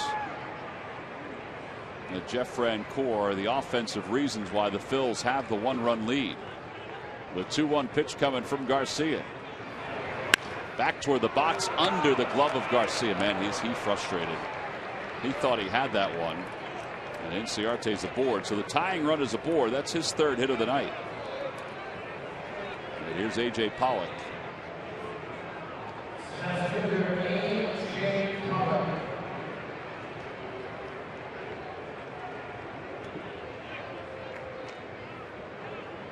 You have to be wary. Inciarte trying to steal second base here. Luis isn't the fastest to home plate, not the quickest, but he still will have to give Chooch an opportunity to at least make a play here and throw him out at second base. Diekman's warming up. That would be for Peralta, who's the next lefty that's scheduled to come up, but he's due up after Goldschmidt. This is A.J. Pollock.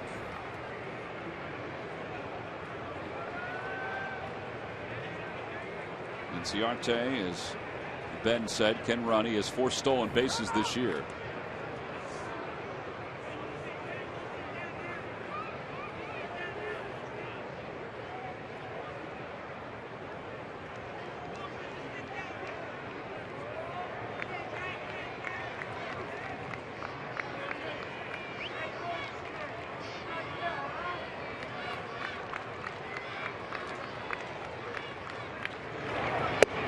The slider, it's 0-1. But Tom, you don't want to get too wrapped up in the base runner, right, and worry about the hitter. Not worry about the hitter. Then you end up hanging one, and the last thing you want to happen. Making a quality pitch should be your primary concern.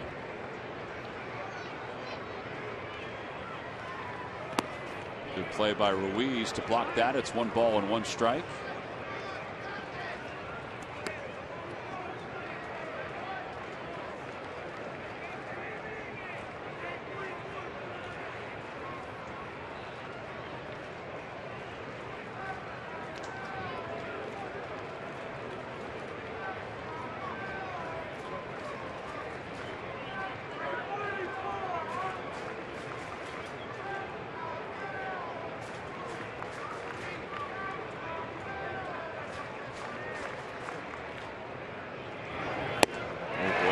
Slower slider right there.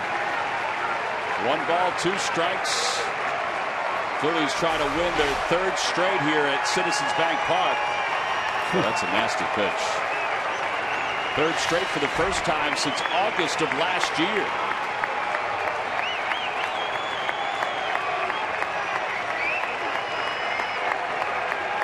They've been battling these last few days. Inciarte leads off first, and now the 1-2 pitch to Pollock. Swing and a miss. He got it with a breaking ball, and Luis Garcia, a 2-inning save for the Phils as they win it by a final of 4-3. It's the first time since 2009 that a Phillies relief pitcher has earned a save with 2 innings of work. The last guy to do it was Ryan Matson. Well, the Phillies certainly needed that. They certainly needed Franco's hit. They needed Galvis's hit. And now they've won 3 straight games here at Citizens Bank Park. Strangely, for the first time since August of last year. That's incredible. Luis Garcia is our Chevrolet player of the game. His first major league save. The ever-evolving, hard-throwing right-hander. Time now for our WBAS's deliveries of the game. Freddie Galvis, Jeff Franco. Freddie Galvis gets a slider down and in off Oliver Perez. I don't know how he gets enough of it to get it into left center field. A big 2-run base hit there. Ball gets away from Goldschmidt. Freddie gets to 3rd. And then Jeff Franco comes up and gets a single down the line because he got thrown out at 2nd. But it's a huge 2-out hit for Jeff Franco there, or 1-out hit.